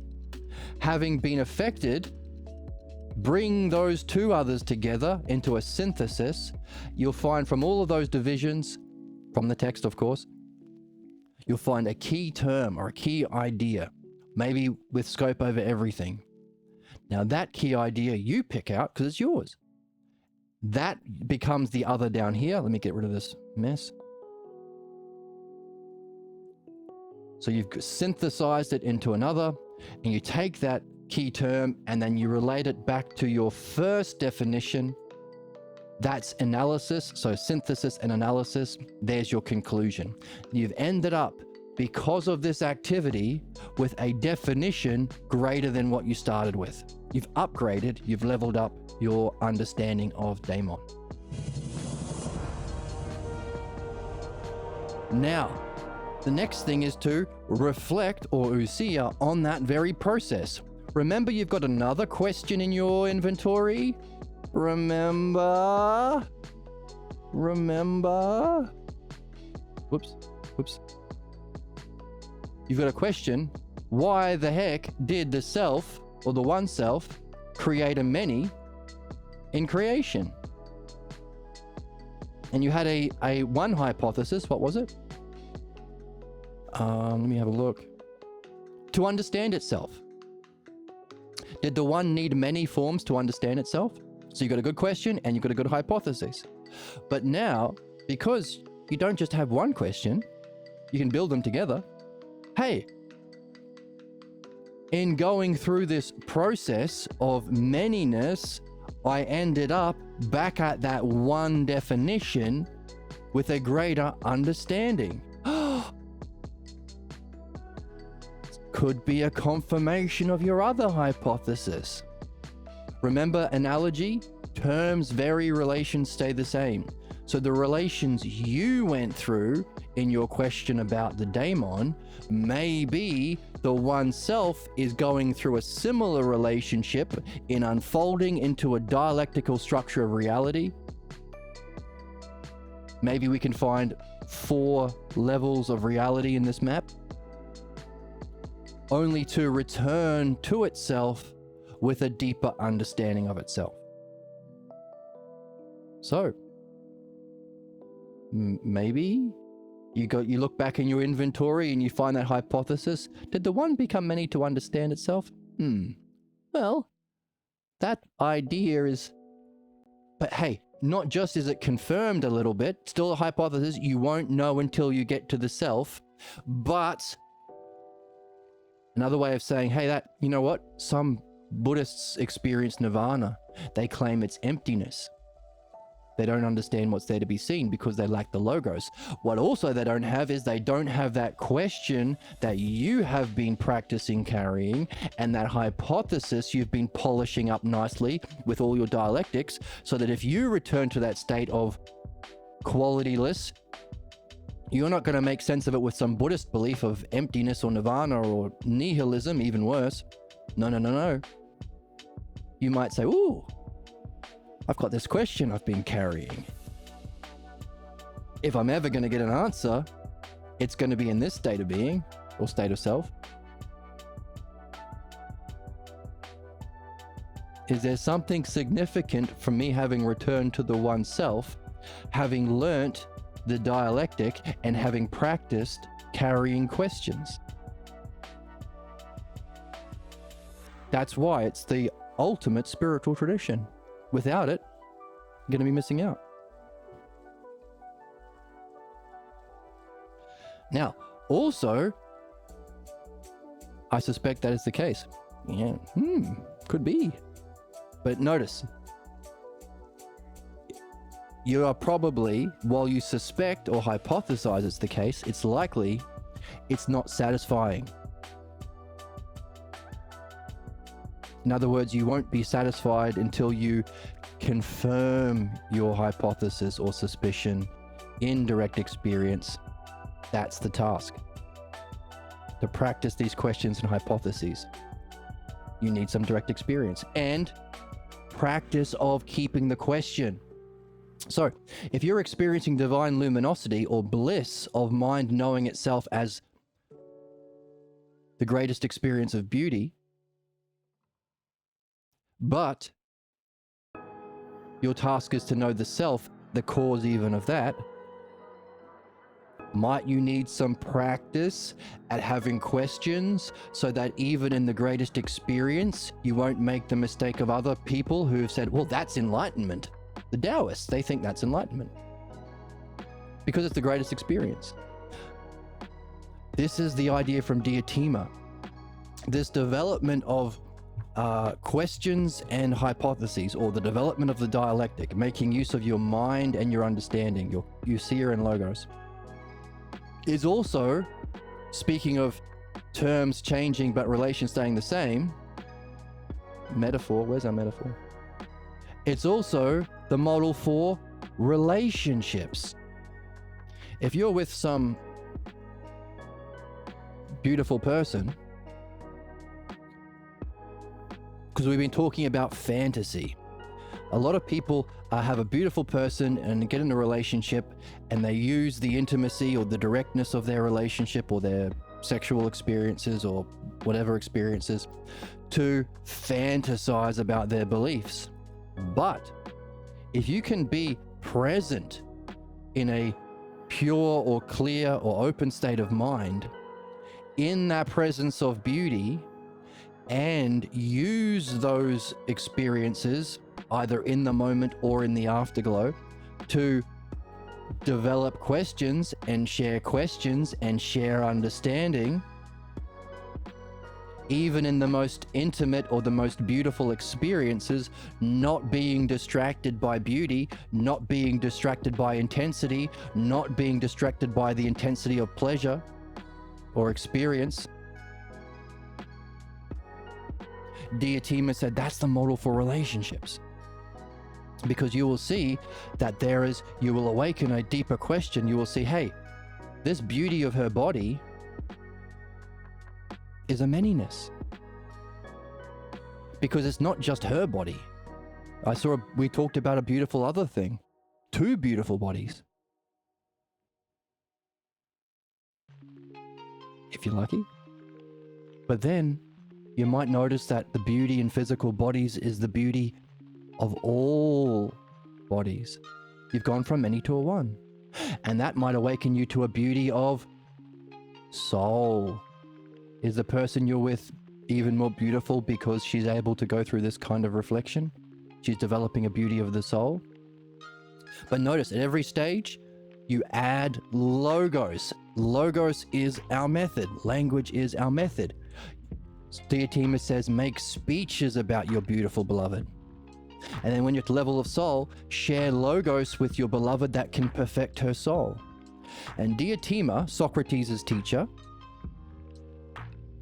we're going to be reading the symposium soon, where he talks about how his enlightenment experience came from this yoga of beauty, from his teacher Diotima, who's a lady, by the way.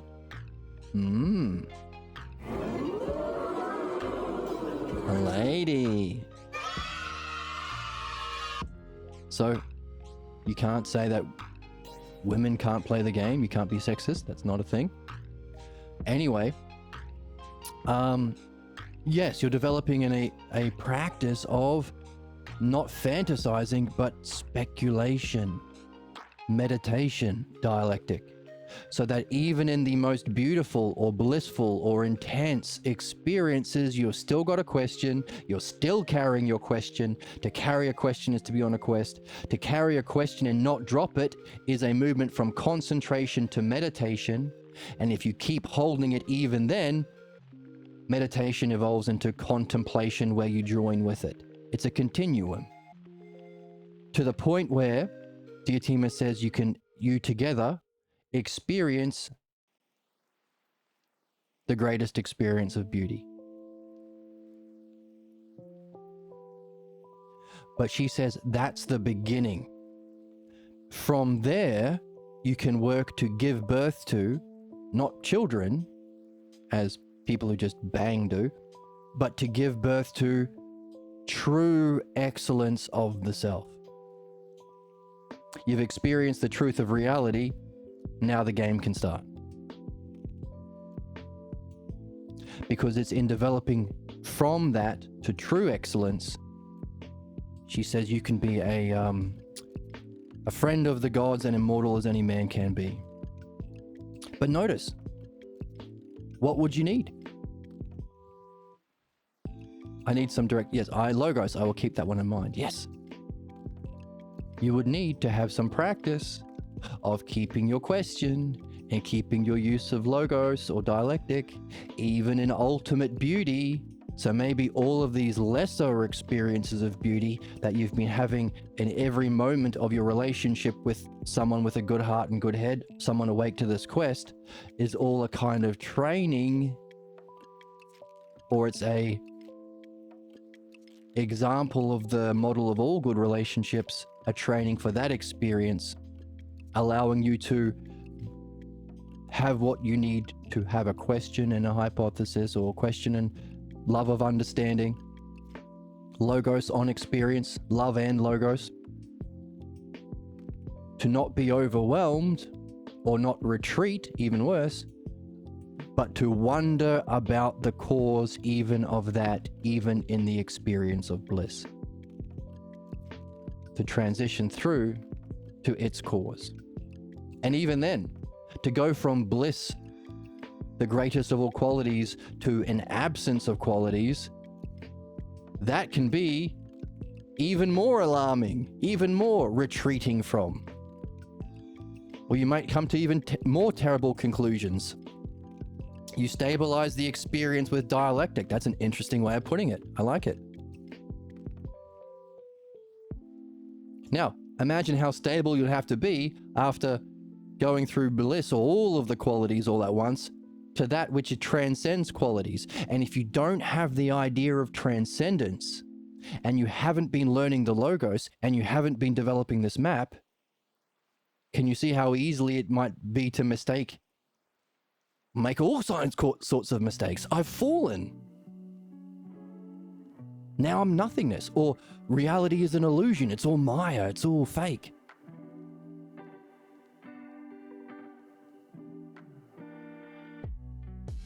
But if you've got a question and you've been developing, I've seen that place. Do you remember the reaction from it?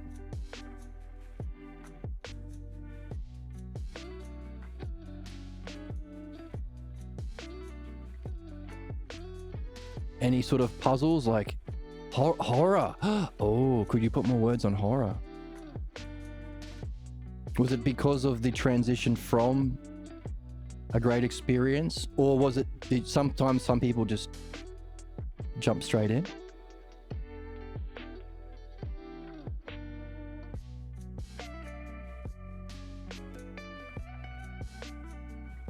What was the horrific thing?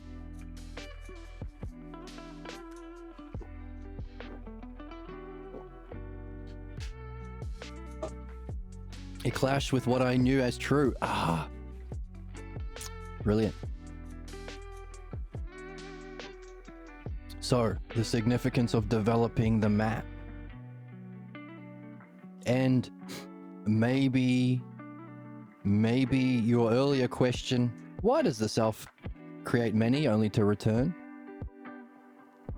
Maybe that experience of the horror clashing with what you thought you knew, or even what you did know in that luminosity experience, as that's the object of knowledge.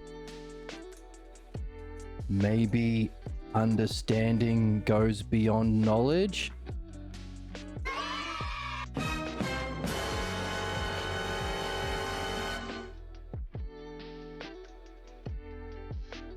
Oops.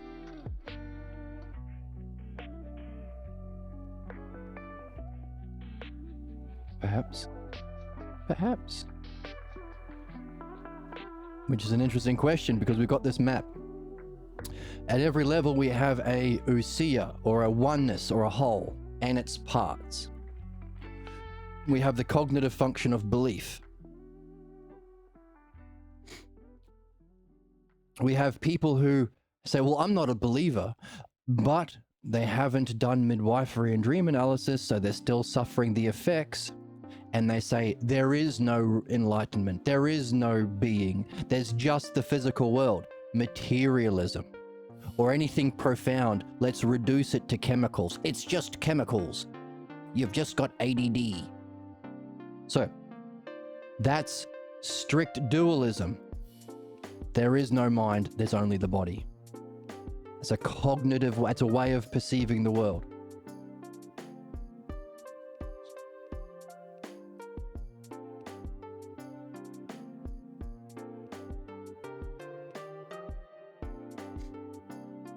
You've got belief. I know there is. So those are the lots of ways of being a strict dualist. Like it's all woo-woo. Lots of materialists say that. Yeah, reductionism, or we're just ants. You can't know anything. If there was a profound, you can't know the meaning of life, because if everyone knew the meaning of life, then my dad would have known it, or my preacher would know it. That kind of stuff. Lots of ways of rejecting or functioning. So you could say the logos is the activity, or the functioning, or the demonstration of your belief, the definition. So we could say strict dualism. I'm using 5 because another one of Socrates' teachers, Parmenides, does a dialectic, and he calls this the 5th hypothesis, and he breaks it down. He does a dialectic on this worldview. Believers, they're also in conflict with the whole, in conflict with the good.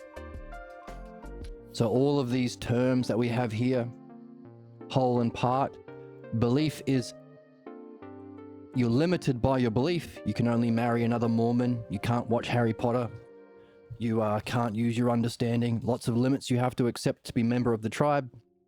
And you're at war with people who are free. The woke, or the promiscuous, or whatever the fuck. The non-believers. You are always in motion, you're never at rest, because you can't actually reach your goal through belief. You are always different. So it's understood as this side, the lesser of the pair, at war with the greater. Whereas the one underneath, they just draw a line. No, we're only parts. We're all just physical objects. Understanding, of course, you have a state of mind where you know the whole, but you can use it to benefit the parts. That's our stage of evolution we're in. Our job is to move from, here's that model again. The model and the activity, the ousia and the logos. The model would be belief. The activity would be materialism or strict dualism. Both of those, ignorance. The higher activity, understanding. The direct experience, the model, knowing. The two together, wisdom. That's philosophy. Philosophy is the love of that of both together. Don't want one without the other. And we are wondering, is there a activity of the self, and what would it be like to know the self all at once? What's the language for this? What's that logos? And what's that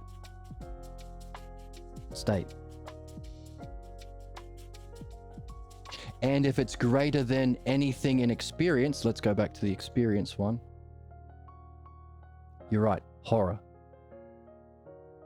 Or as one of the teachers at the Academy of Plato, Plotinus, he describes it, the mind reels at the prospect of nothingness.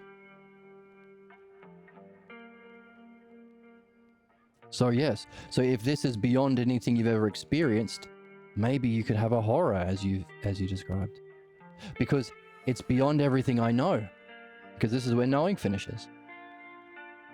But could there be a different way of knowing the self that requires you to bring understanding? So if this is understanding here, but understanding is the use of the logos, maybe understanding also is above knowing.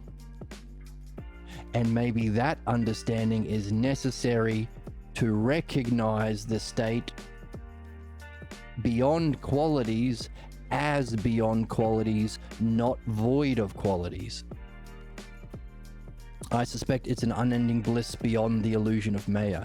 Right, so that would mean there is a kind of bliss that you would experience as an experience, that whatever the kind of bliss or kind of happiness, or to bring it back to our earlier question, eudaimonia, good daemonness. Eu is EU is the prefix that means good, and we need that because we want to compare it with our pathologos belief idea of the self, the one that tells you that you suck. That's the kakodaimon, and we don't want to take that literally. We want to use it as clues to solve our puzzle about our unsuspected false belief about the self. But there might be a kind of eudaimonia or goodness of being the daemon that would have to be different from the greatest experience of bliss. And again, you might not recognize the difference without, well, I think we would make a strong inference that you won't know the difference without the development of understanding that we're doing today.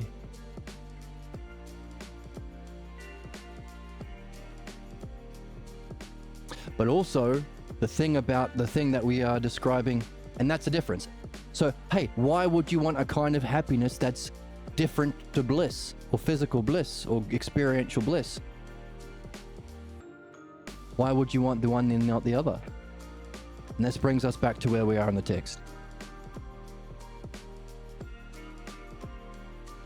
There is a dynamic going forth, back and forth between the greatest experience and our dropping out of it, because if it's an experience, it's got to have an end, or the movement from mind into the physical, or wisdom to ignorance. Yet there's something intelligible called the logos that remains unmoved, while still extending to all capable of receiving its beneficial goodness. Or to put it another way, from what we just read earlier in the text, recently in the text,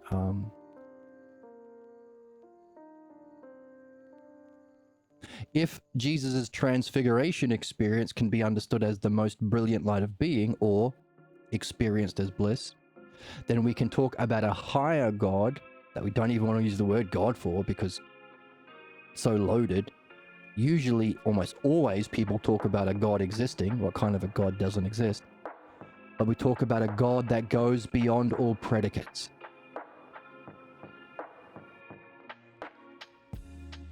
But why would we want that and not the other?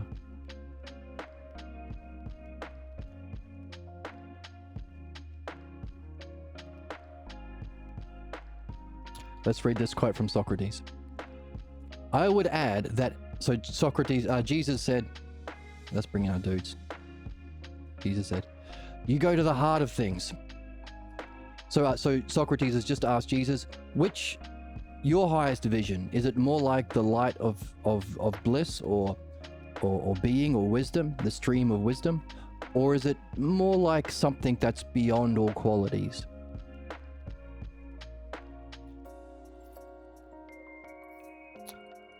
Said to have no qualities, but that's not the equivalent. That's not saying it doesn't have qualities. It excludes the idea of nothing, because nothing means it's referring to something that has no qualities. That's not equivalent to what we're talking about. We're talking about something that surpasses qualities, because it has to be greater than qualities if it's its cause.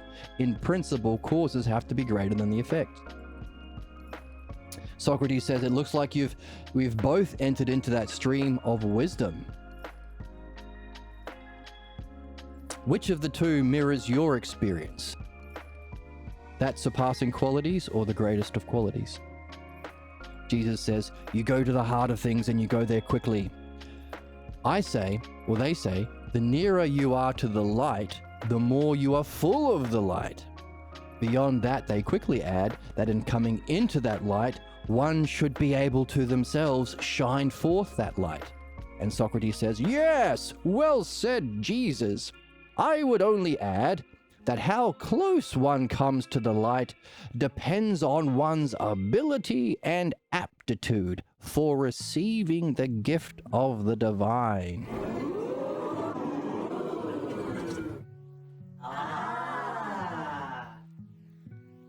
The coming into that light is a return. So we're returning to something we were in before. Just as its departure is a procession. Together they are a whole, moving opposite directions, both up and down. Surely the whole has both motions, as does all kinds of creations. Right? You as the cause, as a painter, reflects on the model, but then goes forth to do the painting, but then turns back around to the model. It has emotion in and out of the gap. Now, here we're talking about the gap between each frame. Like if you imagine a physical world as like a film, there's a gap between each frames, and then there's a new creation that is profoundly, intelligibly connected to this previous one. In other words, my shirt is black, and then it's black, and then it's black. But then my thoughts keep together, my goals and dreams keep together. But also for everyone on the planet, for all planets, a profound intelligence, a constant, yes, a constant reincarnation, mirroring our physical reincarnations if our ability and aptitude to participate in the light determines our reincarnation. Now, we have to see it in the text. So that's the idea of analogy. A constant reincarnation in the gap that may mirror our reincarnation.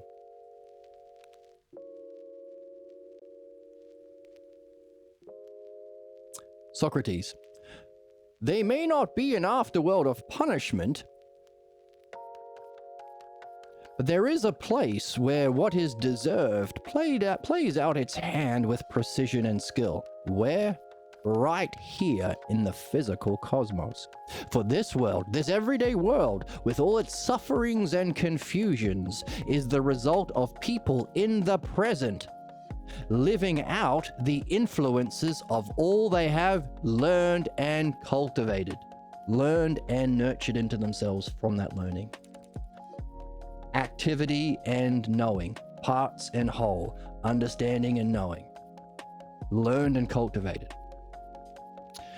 All its sufferings and confusion is the result of people in the present living out the influences of all they have learned and cultivated in their past and from their former reincarnations. Whatever the soul has done to others will be done to them. Another reason for us to do our best to master the dialectic, master midwifery, master dream analysis. Because if you were reincarnated, wouldn't you want a dialectician to come into your life and say, you know what? You know what I'll never do? I'll never blame you. I'll never shame you, and I'll never ever get into the bullshit game of punishments, because that's fucked. Every problem you have, you need to have. Every problem that you have is a perfect representation of all of the learning and cultivation in your present and former reincarnations. You're exactly where you need to be. But here's the opportunity. It wouldn't be a just universe if you were just playing out the implications and you didn't have an ability to remove the bad, escape fate, and reach the good, reach your highest purpose or destiny. In other words, there has to be a way of winning the game. It's called the dialectic. And if you're genuinely open, you know what we do? We read banger texts. We read texts that are fucking awesome. And we also, from those texts, we look for puzzles and make hypotheses. We learn the dialectic. You know what else we do? As we read these texts, we look for these negative thoughts that tell us to give up, do something else, so we can remove our negative learnings and cultivations, so we can stop being bad to ourselves, stop reincarnating negatively, and stop being bad to others, so we don't have to play out the implications in our next lives. We also use that same dialectic on dreams. Those are the 3 things we do. Oh, and 4, we talk about it. Wouldn't you want some? And you know what? Let's play. You buy me the coffee, I'll ask you the questions. Let's jump in.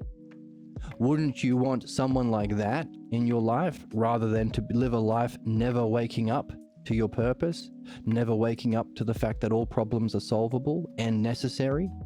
A kind of higher justice to the world that seems to be full of injustice. So another reason to get in the game, so that you can do good, and then your reincarnation, you'll meet a dude like you, who can help you out of your problems, and guide you through the stages of enlightenment. It's a win-win. It's a win-win. You know, some people would chase a chimp around. Some people would devote themselves to all kind of science or art or experimentation. Who knows? That's right. Some people would do science and art. Some people would chase a chimp around. But this is what we're here to do. This is the game that we're in, at least on this channel. Whatever the soul has done to... Whoops, Socrates. Whatever the soul has done to others will be done to them. The deed and its consequences are perfectly balanced. In this way, there is a just or a fair rendering of deeds and their consequences. However, pure justice shows itself when the soul reverts upon itself to surface and eliminate those blocks to the soul's excellence.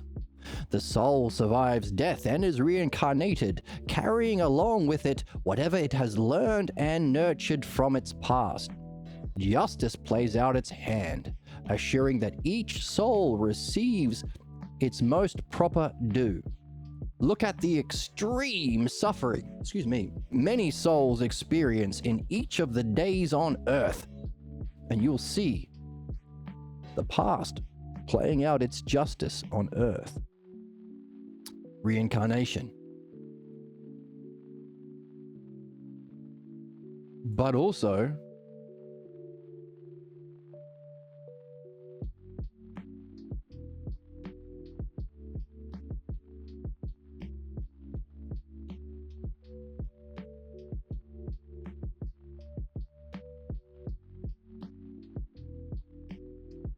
when the child accepts a false belief that marks their way of life and shapes their new way of being, so the pathologos, the soul accepts a way of life that marks and shapes his new life. So in reincarnation. Truth. What is it good for? Hey, welcome, Sus. Welcome. Peace. But we also said, what if before the next reincarnation the soul says, no thanks, I'd rather not be reincarnated? To whatever degree the soul is aware that it is facing a life where misery and suffering is its lot, why not pull back and say no? But he also talks about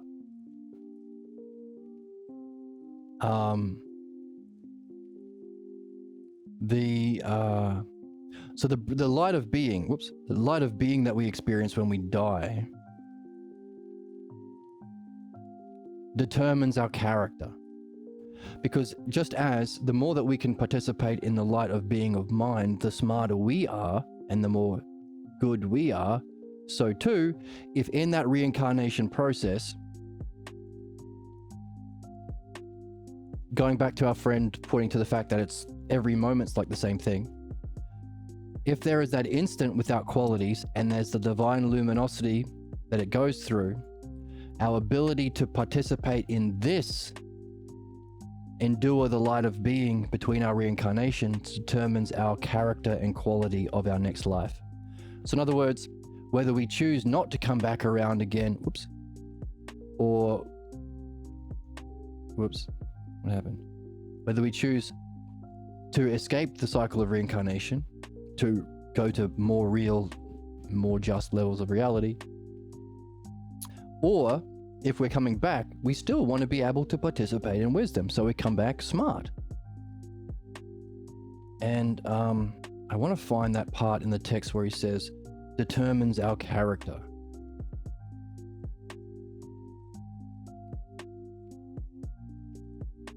Or our endure.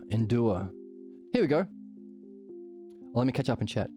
Hi, senpai. I am sexy senpai.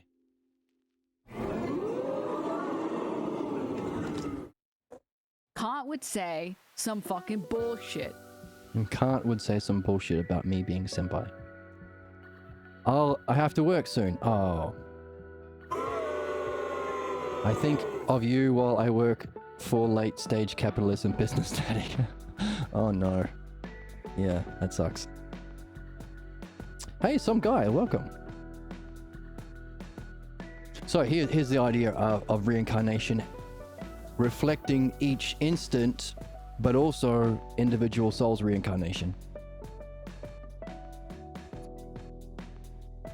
As we journey, Socrates saying, let's do his voice. As we journey between heaven and earth, luminosity in the physical world. This bond that is experienced accounts for the full range of self-imposed masks that block the perception of self. Consider, as we know, upon death, all experience that most brilliant light of being. To the degree one is able to endure the divine luminosity, to that very degree there is a corresponding depth or shallowness of one's way of being. In that encounter, they realized what blocked them from a more profound experience was their own fear that they would be extinguished in that awesome and powerful presence of luminosity.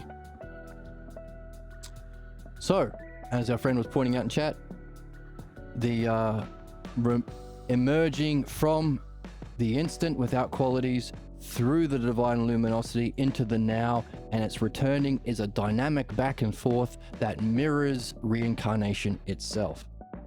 And our job is to do what we need to do to remove the fears of losing ourselves in that divine luminosity experience, because the level of, the depth or shallowness of our way of being is determined on how well we can endure that luminosity. And the only thing that prevents us from doing that is an attachment to a false image of ourselves that we've been cultivating in our life because we haven't been doing midwifery and dream analysis. But also, every moment there's an ability to use our understanding and reflect on that divine luminosity and realizing it's the self knowing itself, and anything other than that, any bullshit talk about you sucking and not being good enough, or you deserving punishment, or you not being the ideal, that's all garbage. Don't be afraid of losing yourself, because that idea of self ain't you. But also literally, if the brilliant light of being is the transition between the physical world moment every microsecond, then there is a possibility to experience an ideal death before you die. Or as Socrates puts it, die a bunch of times before they finally bury you. Or as he puts it in the Phaedo, true philosophy is the art and practice of death and dying. In each moment, can you stay aware of the self, or keep your question and hypotheses so that you can see the divine luminosity between each moment, and keep the question and the hypothesis even in divine luminosity so you can go to the instant but not repel because oh no, I've lost myself. There are no qualities here. Ah, but you have understanding in your back pocket, my friend. It's not an absence of self, or it's not an absence of qualities. It's a transcendence of qualities. It's not a death of the self. You are discovering the self that is beyond all qualities, that shines the light to create the divine luminosity, which is the model for every moment in the physical world. You're knowing the self. That capability is possible at each moment. Our job is to do that learning and nurture. As we gain more wisdom, we can control our current reincarnations and make better decisions. Yes. This analogically applies to everything. The more that you're interested in understanding, the more you can understand problems. The more you're interested in belief, you can't fix your toaster by praying to Jesus that the toaster is going to be fixed. The more sexist beliefs and racist beliefs, the more unintelligent and cruel you are. But the more that you understand yourself and reality, the more that you recognize we are all the same mind on the same journey to remove our false beliefs of self and reality and know ourselves as mind knowing ourselves. We're all the same mind. The more that you have understanding, the more you can say, well, I understand universal healthcare, universal wealth equality, universal income, universal clean air, universal... Yeah, your thinking will be more universal and beneficial. It's a win-win. Well said. It's a win-win-win-win-win. A win-win.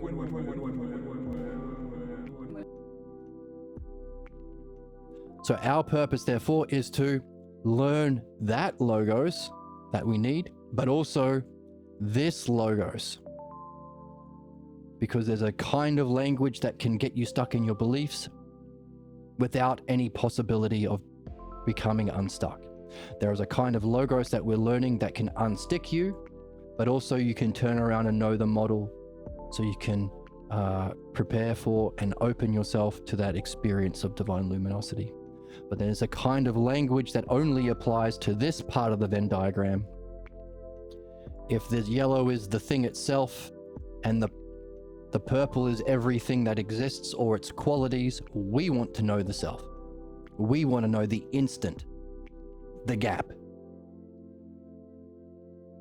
So we need that logos. What are the two things we can do? Learn and nurture. What are the two things that make us evolved, different from cabbages, caterpillars and cows? We have logos, language. And we can use that language to reflect upon our own selves. Ousia. So what are we here to learn? How to use logos to reflect on self and reality. Therefore, language. What's the language of self? And how do we use it? Because every moment we can use it. See a beautiful thing? Interesting. It's an interesting, beautiful object. I wonder what beauty is itself. Notice itself. We're already out of the world of physical illusions and ignorance and problems. We're in the yellow circle, the thing itself. We're either talking about beauty itself as pure luminosity or a beauty that's beyond even parts. A whole without parts. Can you imagine a whole without parts? It's tricky, but that's the game. Everything you've experienced is a whole of parts, or just parts, because that's the purple circle, that's experience. Our job is to create a language and a wonder, question and hypotheses, language and wonder about what kind of beauty has no parts. If justice is a perfect ordering of all the parts necessarily the way it has to be for the reincarnation and development of every soul in its journey from ignorance to know itself, if that's what justice is, everything the way it necessarily must be, most perfectly, how the heck can you have a justice which has no parts to be ordered? If our learning of beauty is to see harmony in bodies and in harmony, like an ordering of the parts harmoniously into a simple and perfect whole, harmony of parts of physical bodies, harmony of souls, a harmony of mind, a harmony of subjects, to the experience of the harmony of all things in the cosmos, all aspects of mind completely ordered and balanced in the most harmonious experience, the greatest experience. If that's what beauty is, something to do with a wholeness of harmony or a wholeness of order, what the fuck kind of beauty is this that has no parts to be ordered, has no parts to be harmonized? How can you have symmetry and balance and flow and all of the things we normally experience as beauty in everything in the purple circle, either in the physical world or the experience of the spiritual world, mind? If that's various levels of beauty that we can develop through, what's this? That's the question. That's what we speculate about. That's what we will need a language to talk about and wonder about. And that's the difference between philosophical speculation, imagining and putting a language to that, and fantasies. And that's where we are in the text. Because Jesus said, hey, if the idea is to separate from the physical world, what about sexuality? You've got kids. You had kids when you had like a child when you were 70. So you were quite the player. Not player, you know. You were doing lots of sexy things. And you could drink everyone else under the table. You'd party hard. Just simply something simply perfect as it is or isn't. Right. That's also a kind of language. We need a word that means is, because it's the self that is. It's not saying the self doesn't exist. It's not a rejection. It's not saying it isn't. But a different kind of is, because normally is refers to something that exists. That's the thing to wonder about in whatever you do, whether you're partying and drinking people under the table, whether you're making love, or whether you're having a lovely coffee with your friend at lunchtime. What kind of is doesn't exist? Not doesn't exist, is beyond existence. See? See, every word is like a puzzle to be unlocked. Wow. Wow. Wow. Wow. Wow. Wow. Wow. There, so here we go. Hey, right here. However, if the idea of existence is added to the one, like saying the one exists, then there would be something added to the idea of one, other than itself. And that would be existence, or what is, or is with a capital I. There is a word called itself that, strictly speaking, refers to nothing other than itself. It is used to refer to the highest idea of God, the One. In all fairness, even here we are saying that it is just by itself. So we're using that word, kinda. Is. If we do that, then we're not talking about the One, rather we're contrasting it with something that can be just by itself. So we're speculating about that thing, or that itself, while acknowledging that the words we use usually apply to things that exist. So what is the self? Is means exist. Oh, okay, I mean, what is it by itself? What is it by itself? Okay, what is itself self? See? It's fun. It's a lot of fun.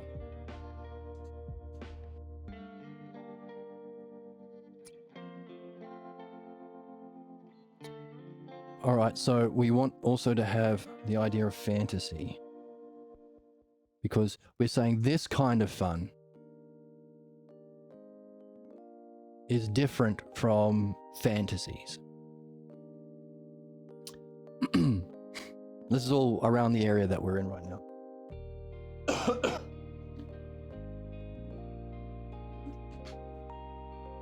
Jesus gets his claws out and says, The hell's wrong with you sick freaks? "What the hell's wrong with you, you sick freak? Your followers have had a feud with the body, Socrates, and devote much worry and effort to overcoming the desires of the body. And among those desires, the upmost is those of sexual experience." Ooh. The primary purpose of pools is not to murder. It is for enjoyment and cooling off. Not related. Brain rot escalates. That's brain rot. The upmost is sexual experiences. You have the brain of a child if you think that. You did contribute to this problem, Socrates, because you teach one thing and live another. Claws are out. Fucking bitch, pussy ass fucker. You have said that, as you have said, you fathered a child when you were over 70 years of age, says Jesus. What do you make of this? I could add that some who seek the spiritual life flee to monasteries and hermitages, as hermits in hermitages. But you have gone into these very things. You even gained distinction as a soldier in a military campaign. I have heard you also drank others under the table and went home after a drinking banquet as if you've never had a drink yourself. Are you not different from your followers? What do you make of this difference? Socrates. When whatever is done with the mind's awareness of what is being done, then the mind is free of any imposition, interpretation, adding what's not there or leaving out what is there. That's why we do the reading the way we do. That's why we review as much as we do, and we highlight and we go back and we want to see it whenever we make conclusions or add a new point. We want to see it in the text because we need to learn how to read or see without adding what's not there or leaving out what is. That's interpretation. That's the imposition. That's people projecting their anger. That's the ignorance of Dunning-Kruger people. That's the ignorance of fascists and right-wingers and conservatives and bullshit like that. Projecting their anger. Cry bullies. Being the bully and then feeling like the victim. The perpetual victim of the right-wingers. It's just that. Imposing their own injustice on that's not there. So, Socrates is saying, whatever you're doing, if it's done with the mind's awareness of what is being done, then the mind is free of any imposition of any fantasy. A soul doesn't desire because it desires. Rather, it desires only if it fits into what is thought to be good and real. If you don't think it's good, you don't desire it. If you don't think it's real, you think it's a pretend tomato, you won't want to bite into it. But it is often maybe tomato was a bad example. Fucking bitch, pussy ass fucker. Okay, settle down. All checks out. It is but the soul desires what fits with what is thought to be good and real, but it is often mistaken about what the good is. When the mind is occupied with some illusion, when it does what it does, then the fantasy uses, as it were, the immediacy and the power of the act to enliven the fantasy.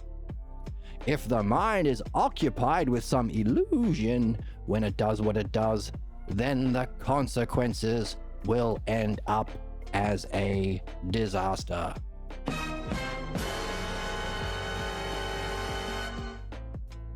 You have severe mental illness and you need to be fucking checked into an insane asylum.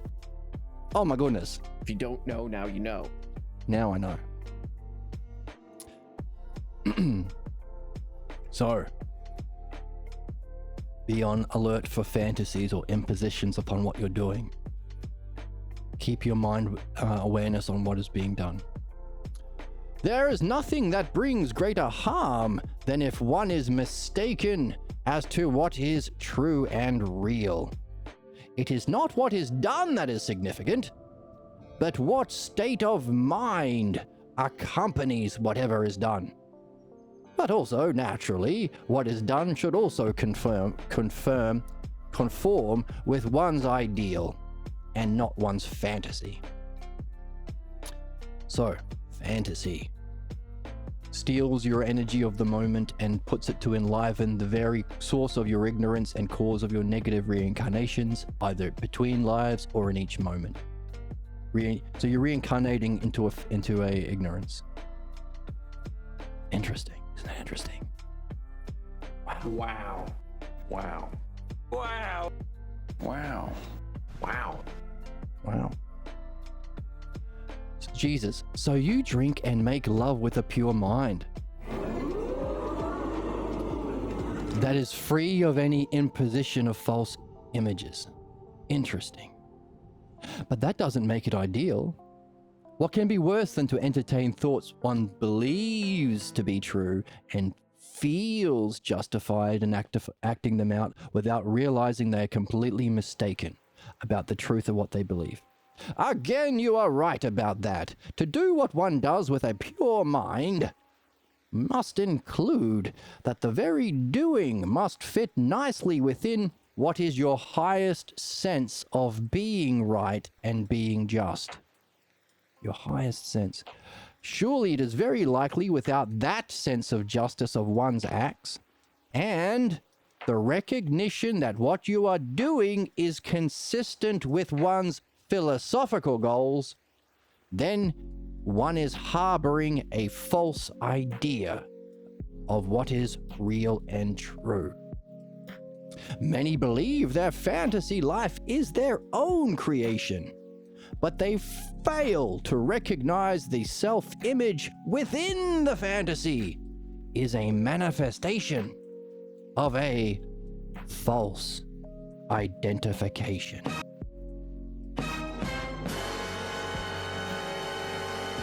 You're a baby. You're a little baby. Oh my goodness. Whoops.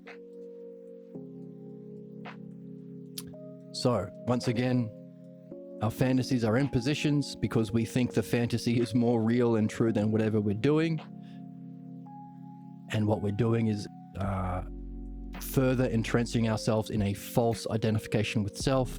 The very thing we saw about 5 minutes ago was the thing that we're afraid of losing that prevents us from participating in divine luminosity in every moment and when we die.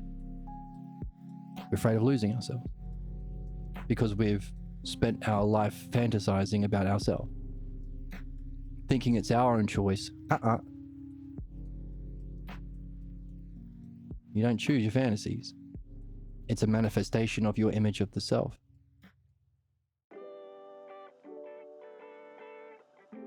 Whereas we can make use of everything that we do by keeping a pure mind, focus on what we're doing, aware of our own feeling that we are a highest sense of justice and being right in what we're doing. So again, reflecting the highest principles and vision that we have, but also recognizing it's consistent with our philosophical goals. So we better be wondering about self and reality, or practicing the dialectic, practicing our understanding. Isn't that our goal? Like the only thing we can do really is learn the logos, learn the dialect. Oh, and learn to use it to get rid of our false idea of self.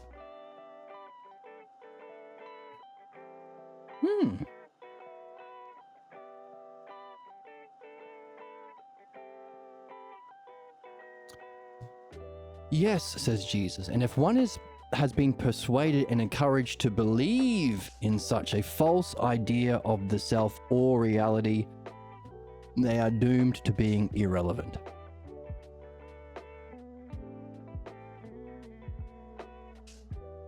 I have often stressed to those around me that to be ignorant about what is real and true is what everyone hates and fears. There is nothing more important than having truth as one's companion. So, Sus earlier said, what's the point of truth? Well, there is nothing more important than having truth as a companion to one's idea of reality.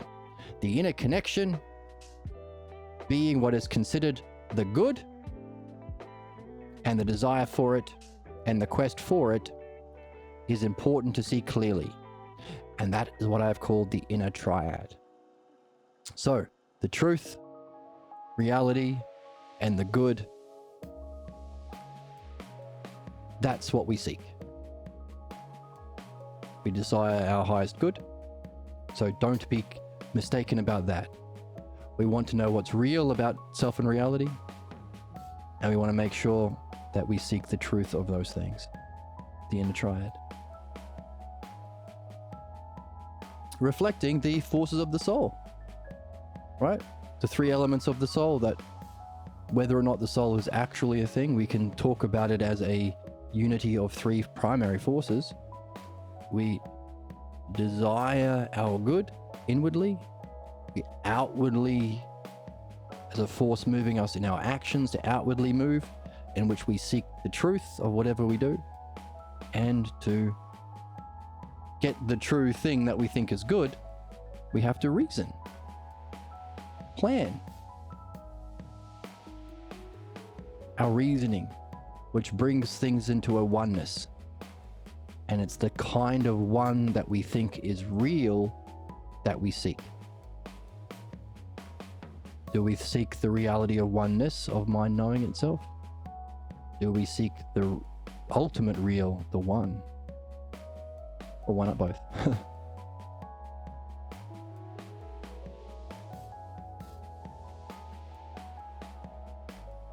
That's good, says Jesus. An interesting comparison you have here. Mankind imitates creation in his own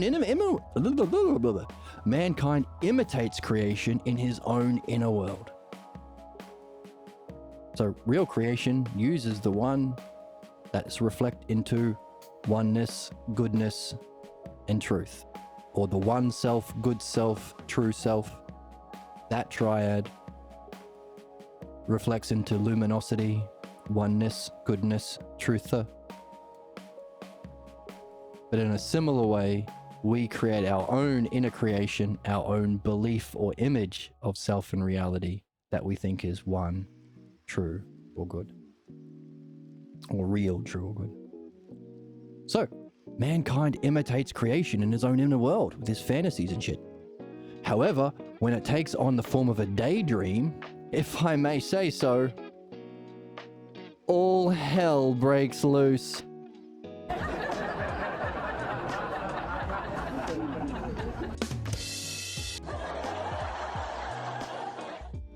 Oh my.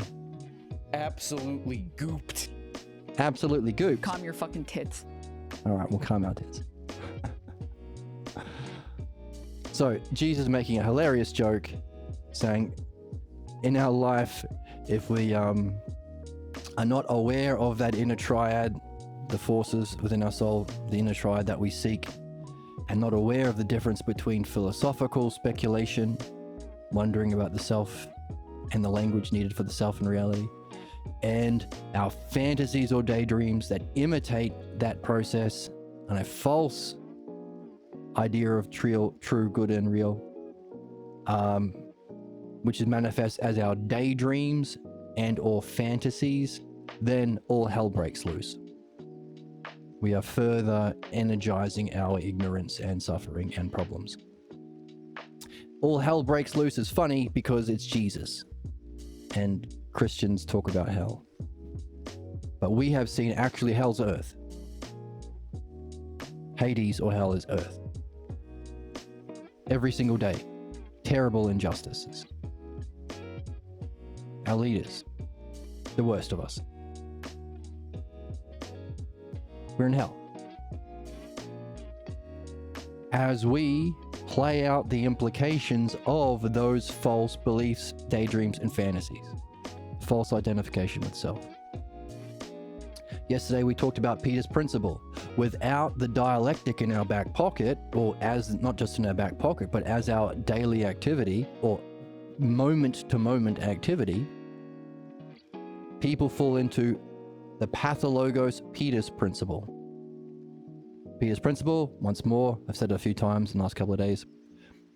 You do really well in your job, you understand it well, you get a promotion. You do well in that job, a promotion. You suck at that job, then no promotion. So there's an idea in business that you raise to the level of your ignorance. Now, pathologos Peter's principle is, without an awareness of what we've just read, we will spend our lives looking for an opportunity to play out our ignorance and get away with it. We don't want to be punished. We think we're doing what's real and good and true. But no one gives a shit about my dumbass beliefs unless I'm a politician. I can kill some children, bomb some children, exploit some workers, become a CEO, extract some profits from the workers, become a religious official, genocide some Palestinians, or simply become a parent. Get to be king priest of your house. So, but again, if we're not doing our best to act in the way that we've been talking about, philosophical goals with our highest idea of fairness, then we will do injustices and reincarnate where we all have to suffer the effects. So, all hell breaking loose. That was a funny joke. When really, Earth is hell. But because there has to be an opportunity to remove the bad and learn, doesn't have to be. In other words, if the best of us wake up to this task, then we can turn this hellscape into a utopia. Everyone has fun all the time. It's a win-win. It's a win-win-win-win-win. Right? I'm a real living being. We can be real living beings. That one's perfect and exactly the case. I thought so, Emma. So, mankind imitates creation in his own inner world. However, when it takes on the form of a daydream, and not the dialectic or reflection, love and logos, then if I may so, all hell will break loose, and then we laugh. You know, of course, many say that your kind of philosophy is nothing other than entering and staying into a world of fantasy. Oh, the claws are out. Just shut the fuck up forever. Just shut the fuck up. Just forever. Just forever, he's saying. You're a baby. You're a little baby. You're a little baby. No, that was a good decision. That was an inherently good decision. Okay, enough symbol. Yes, yes! The many hurl that charge at us. The many do hurl. The many. The people who are not in the game. The sleeping NPCs, the zombies. They say that we're in our own world of fantasy, but they forget the difference between fantasy and philosophical speculation. In fantasy, there is a false image of the self, and its drama has no correspondence with the method or way to truth of the truth with a capital T. Say that again. In fantasy, there is a false image of the self, and its drama has no correspondence with the way to truth of the meditation of the philosopher. So our philosophical wanderings about self and reality and learning and practicing of the language needed for it, for that imagination and questions and dialogue and fun with friends, that's also a meditation. Why is it a meditation? The speculations of philosophy lead to an understanding and experience of the true self. I'm too pure. I'm a real living being. And that does not contain any element of the life of fantasy. That's the difference. These questions, with this language, shared with our awesome friends with good hearts and good heads, is meditation. can make use of any energy, any interest, anything that you do in every moment. You're reaching out to what you think is good. You want the real version of it, the true version of it. And you want it to be the real version or the truth of self. So the real, the true, and the good. Or let's use the word one instead of real. Everything you reach for, one stuffy, you can have a question, what's the one? If I couldn't see it as one thing, I couldn't reach for it. I only reach for it because I think that snuggling it would be good. What's the good? What's the kind of good that is beyond quality? What's the self? What's the good self? What's the good itself? And by the way, I want to make sure that the stuffy is the true stuffy. And not reaching out for my monitor and getting the imitation on the screen. So at every moment we can make use of wondering about the one, the good, the true, or the self. Because we want it for ourselves. We want to know ourselves. We want ourselves to be better. We can also wonder about the language needed for those sorts of questions and what it would be like to experience it. So we've got a whole bunch of language terms. One, good, add in the word true, because that's what we've been talking about today. True self.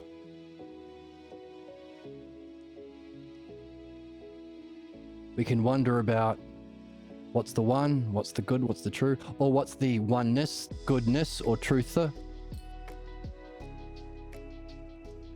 We can wonder about what's the self, or what is in the higher sense. And we can wonder about how do we know the self and reality, or ousia. How do we experience it? How do we turn around and be it as an ousia? How do we know it because we are it? That's ousia. So we need the word ousia. And what's the language needed for this kind of speculation? That's the logos. So all of these words are key words. That's our method. That's the logos. And we can speculate or wonder about it and talk about it in every time, in every moment, in every intimate experience, or in every drinking party experience. This can be your party conversation. This can be your lovemaking conversation. This can be any conversation at any time. And if we don't, whether we like it or not, we are going to be doing the same thing, but in a negative way. We're going to be daydreaming. We're going to be carrying a false belief about reality and the self that's actually in opposition to actual goodness and truth and reality. Or all hell will be breaking loose. Remember that joke? So funny.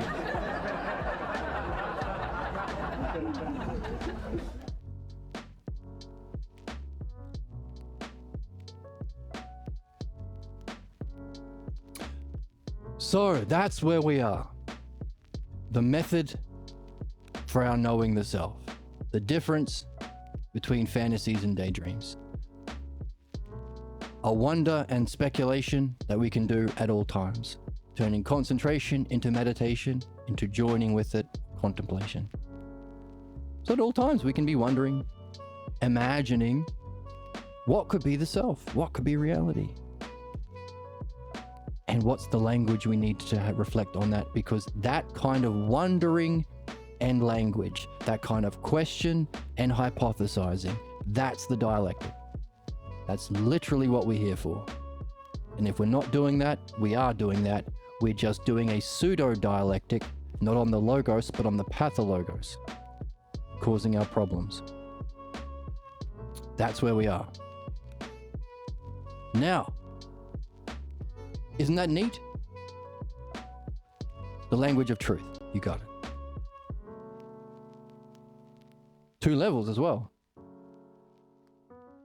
The truth of reality and For there to be a true reality and a false, there has to be the idea of true itself, the true self. The language of goodness or oneness. And that's that logos and the language of the one, the good, and the true. That's the fun. That's the game. And you could also contrast it with the false to purify your false beliefs. Is the reality false or only the ideas of that reality?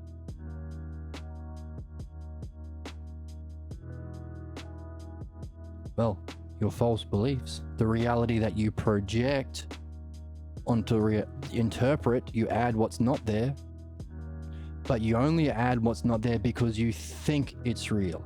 It's your false beliefs, those ideas of reality, that cause you to project onto the moment in your daydreams or fantasies. That's the ones that are false. The ones you take for granted. Obviously, this is real. It's just common sense. Right? Think of the dumbest people you know. What do they always use? How do they always justify their false idea of reality? Just common sense, bro. It's obvious. I just know it from experience. Bollocks. We all carry from childhood a way of being from our family clan belief that we project. That's the cause of our problems and suffering in each moment and in our reincarnations. Whereas, as you're saying, developing a language of the truth and the true, wondering about what's the difference between this higher language and the ultimate language, those questions bring us up out of our mire of ignorance. So the actual creation is real, but our interpretation of it is false. Absolutely. Well said.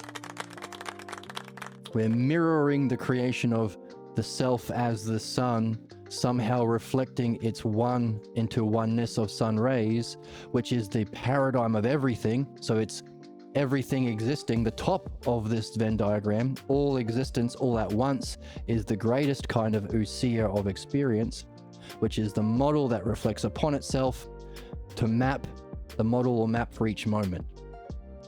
So you could even say that's how time works, like a film strip. The instant uses the divine luminosity as the model for creation, and then we let go of the moment every microsecond. But instead of seeing that and having the questions and understanding, cues and ifs, the self-reflection ousia and the language logos to participate in what's really happening, we pretend to be knowers because everyone wants to be a knower, but most people are just imitating the ignorance of their parents. Very few people practice this game, but everyone pretends they know. So yes, our false interpretation or cosplaying reality causes our beliefs about self and reality. That's our daydream, and our daydreams and fantasies add fuel to that fire of our ignorance. Cosplaying reality, brilliant. Yeah. We want to cosplay the knower. Like politicians and clergy take their beliefs and say, oh, I don't have to understand universal benefit and apply it universally. I can, just get my own money and just kill the people I don't like. Says the politician. Same with religious people. I don't have to understand this. I can, just believe in whatever the fuck. The Bible, the Mormon scriptures, or whatever the fuck. Cosplayer. And of course, parents. Whether we like it or not, parents become the king priest of the house. Our job is to reflect on our fantasies and daydreams, to find through analogy the earlier scene, because we still believe that cosplay. We still believe the cosplay is real. For as long as we do, and as long as we're loyal to that ignorance, we stay stuck in our problems and ignorance and suffer the consequence. While also wondering about reality and its language, and the self and its language. One is philosophical speculations, the funnest game in town, the noblest game, the hero's quest. You're a wizard, Harry. You're a wizard, Harry. The other, of course, is the cause of our suffering and problems. Now, while that's all wonderful for us to hear, we've said that it's the same dialectic applied to truth that raises us to self and reality, that we apply to the false to remove our false cosplay, our beliefs, our interpretation. We also have to discover how we do this for dream analysis, but we also have to share it, the dialectic of the dialectic. So but that's the thing, how do we share it? When we share it, we find that people interpret or fantasize or respond to truth in different ways. That's where we are in the book. Because we've been talking about Dionysius interpreting or changing the false beliefs of Christianity to sneak in the true logos to help people escape their problems and reach their purpose. It's a kind of interpretation, a good kind, when you're being, killed by religious fuckheads. To them we say, You moron. You absolute fucking buffoon. You goddamn idiot. goddamn idiots. The people, the Christian Emperor Justinian, who wanted to introduce oppression through religion by killing understanding and the academy, starting the Dark Ages where everything went to shit. To him, thumbs down. To him we say, Calm your fucking tits. and also Kant would say some fucking bullshit. Kant would say some They're bullshit. completely lying to you. They're completely lying. But we've also seen that there are many ways human beings respond to truth if we were to just share what we've been saying today and concluding today. Some just completely reject the new and keep the old. Fuck you, I know what's best. My dad knew everything. My Jesus is everything. I'm the smartest man in the room. Dunning-Kruger idiots. Some claim to speak for, that's a new truth. The meaning of life is the dialectic. Interesting. And speculation is instead of fantasy. Interesting. I like that. That reminds me what my priest said about Jesus. So proclaiming to speak for the new while actually rejecting the new for the old. A wolf in sheep's clothing, that's Paul. Modern Christians quote Paul. Paul is all about belief. Jesus didn't talk about belief. Pretending, there's the new word of Jesus. Bullshit, you're lying. There's those who take a piece of the new truth as a patchwork to their old coat. The Kabbalah. The Kabbalah is a Sephardic religious tradition that takes a little bit of the Parmenides and adds it in while keeping all their religious stuff. There's a new truth, the dialectic. I could use the dialectic to be a good Jew, or a good Mormon, or a good Protestant. I'll like debate bros. Fascists who try and justify the genocide against the Palestinian people. Clever Jews talking shit. Well, language, understanding. I will debate you on how Israel must murder children. Taking a piece as a patchwork for the old. That's a terrible example. I take that one back. The Kabbalah is a better one. They add some of Parmenides' dialectic into their religious tradition. And that's from the text. It's trying to point to a modern genocide happening right now that doesn't need to, so long as we understand that human beings can hear the truth but won't, because they'll have one of these kinds of interpretations. We need to, in order to fulfill our purpose of mastering the dialectic, share the dialectic, which also includes recognizing the human negative responses to truth. So, reject the new, keep the old. Claim to speak for the new while actually secretly rejecting the old like a wolf in sheep's clothing. Take only a piece as a patchwork for your old crap. Like a coat. Adding a patch to your tattered coat. There are some people who hear the rejectors and reject the rejectors. That's Mark, the Gospel of Mark. He saw what Paul was doing and said, fuck that, and rejected Paul. You have people who are the supporters of the rejectors.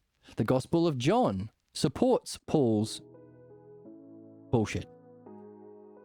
There are some that advance certain parts and ignore other parts, like Plato, Plotinus, and Proclus, advancing the dialectic on the truth, but ignoring dream analysis and philosophical midwifery. You need to be doing all three together, necessarily. And of course, there's a new person on the list, Dionysius, who claims to be speaking for the old while actually smuggling in the new. And that's what we're going to look at next time. Is that a good definition of Dionysius? In the book, he's showing a rational structure within the theology. He's helping people.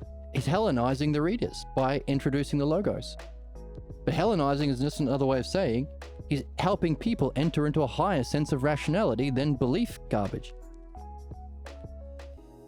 He uses Platonic thought to convert believers into philosophers. He's doing the best. That's fantastic. Belief is the cause of suffering and ignorance. Understanding this speculation is our way of A, solving problems, and B, reaching truth. He interprets, it means changing, Christian images and metaphors philosophically, and in do so brings the followers to higher states of mind. He actually has an effect. The core beliefs are interpreted philosophically while giving the appearance to the loyalty of the core beliefs. Just as Paul claims to speak for the new, giving the appearance to the loyalty of the new, Jesus talk about understanding, while actually having a loyalty to the false. He's doing the opposite. Core beliefs are interpreted philosophically while giving the appearance of a loyalty to the core beliefs to help people. It does appear we have identified a new member in the class of interpreters, a class that we need to add to a list, because to understand the parts, understand the parts within a hierarchical arrangement, that's understanding. We need to understand how to share this. But also we need to understand our own counterattacks to truth. If we're learning the truth, we will say, oh yeah, nah, dialectic as the meaning of life, nah. I like what my dad told me about earning money. We'll have that reaction. But maybe as we learn further, if we recognize all of the different interpretations, we can catch ourselves shooting ourselves down, and we can not fall into our problems. Well, oh yeah, I like the dialectic. The dialectic, I'm claiming to speak for the new while actually rejecting it. The dialectic is how to, Hegelian dialectic. How to justify your own beliefs. Yes. No, it's the second one. I'll take a little bit of the dialectic to convince people to invest in my Ponzi scheme, taking a piece. So we need to understand this so we can catch ourselves in our human reaction to these true things we are concluding, but also so we can recognize other people's responses so we can do our best to share them with those we care about. And we've got a 1, 2, 3, 4, 5, 6 on the list, and tomorrow we will add a 7th, Mr. Dionysius. It's a win-win-win-win. A win-win-win-win-win. It's a win-win. It's a win-win. So, exciting stuff. Our question today seems to be, what's our method? And the answer, logos, language. Not just language, but speculation. Talking and imagining these kinds of things. What would be the self? What would be reality? So our method, logos and curiosity, or self-reflection, logos and ousia. Questions and answers. The dialectic, that's our method. That's the method. That's the method that solves problems and awakens us to truth. Because We have to surface and apply the dialectic analogically to find the root cause of our cosplaying reality. So what's our method? Language. That's what we do. Recognizing there are different classes. 3, the cause of belief, the cause of mind, and the cause of self. We've incorporated dreams within our tradition by saying it's the same dialectic that you can apply to the true with philosophy, the false with midwifery, and dream analysis is both. We haven't yet nailed it down, but we've got some clues to point us in the right direction for how to nail down the dialectic of dream analysis. And also the 4th thing, sharing it, that's where we're going to get into next time.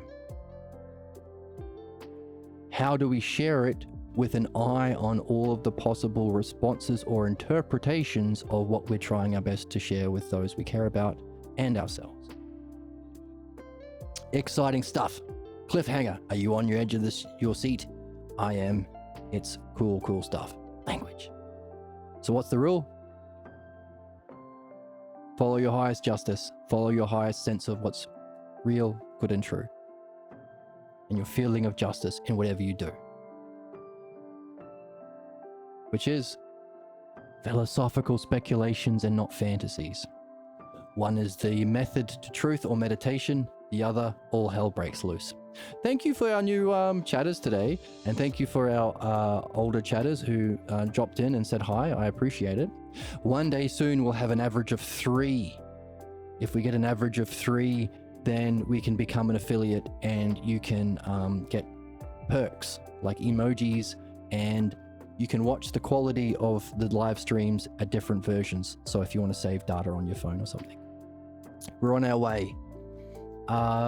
Exciting. Next time, the new category of interpretation, and we're going to nail down the old list we brushed over at the end today, so we can keep an eye out on how we respond to truth. If it was as simple as just selling the truth, then we wouldn't have killed Socrates.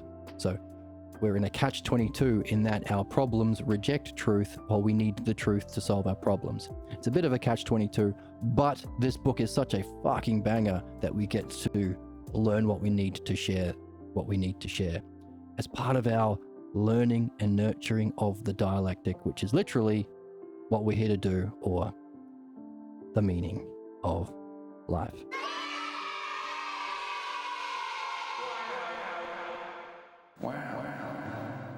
Wow. Thanks for joining me. Feel free to join the Discord and you'll get a notification when we go live. If you want to support the channel, that is a great help. There is a link below. There is a link to the PDF below as well. If you want a copy of the PDF, any donation is greatly appreciated and super helpful right now. And yeah, feel free to like on YouTube if you want. That doesn't really do anything. Oh, I see it. I say, oh, look, someone liked it. That's neat. It's worth it. But I don't think it's going to help the algorithm because we are new. We are pioneering. As the Oracle says, No, you're not the one that's mentally unwell. You're brave. You are crossing into new boundaries. we are the brave ones crossing new boundaries. So, hooray for us. Thank you for joining me, and I'll see you in the next one? Question mark? Damn it.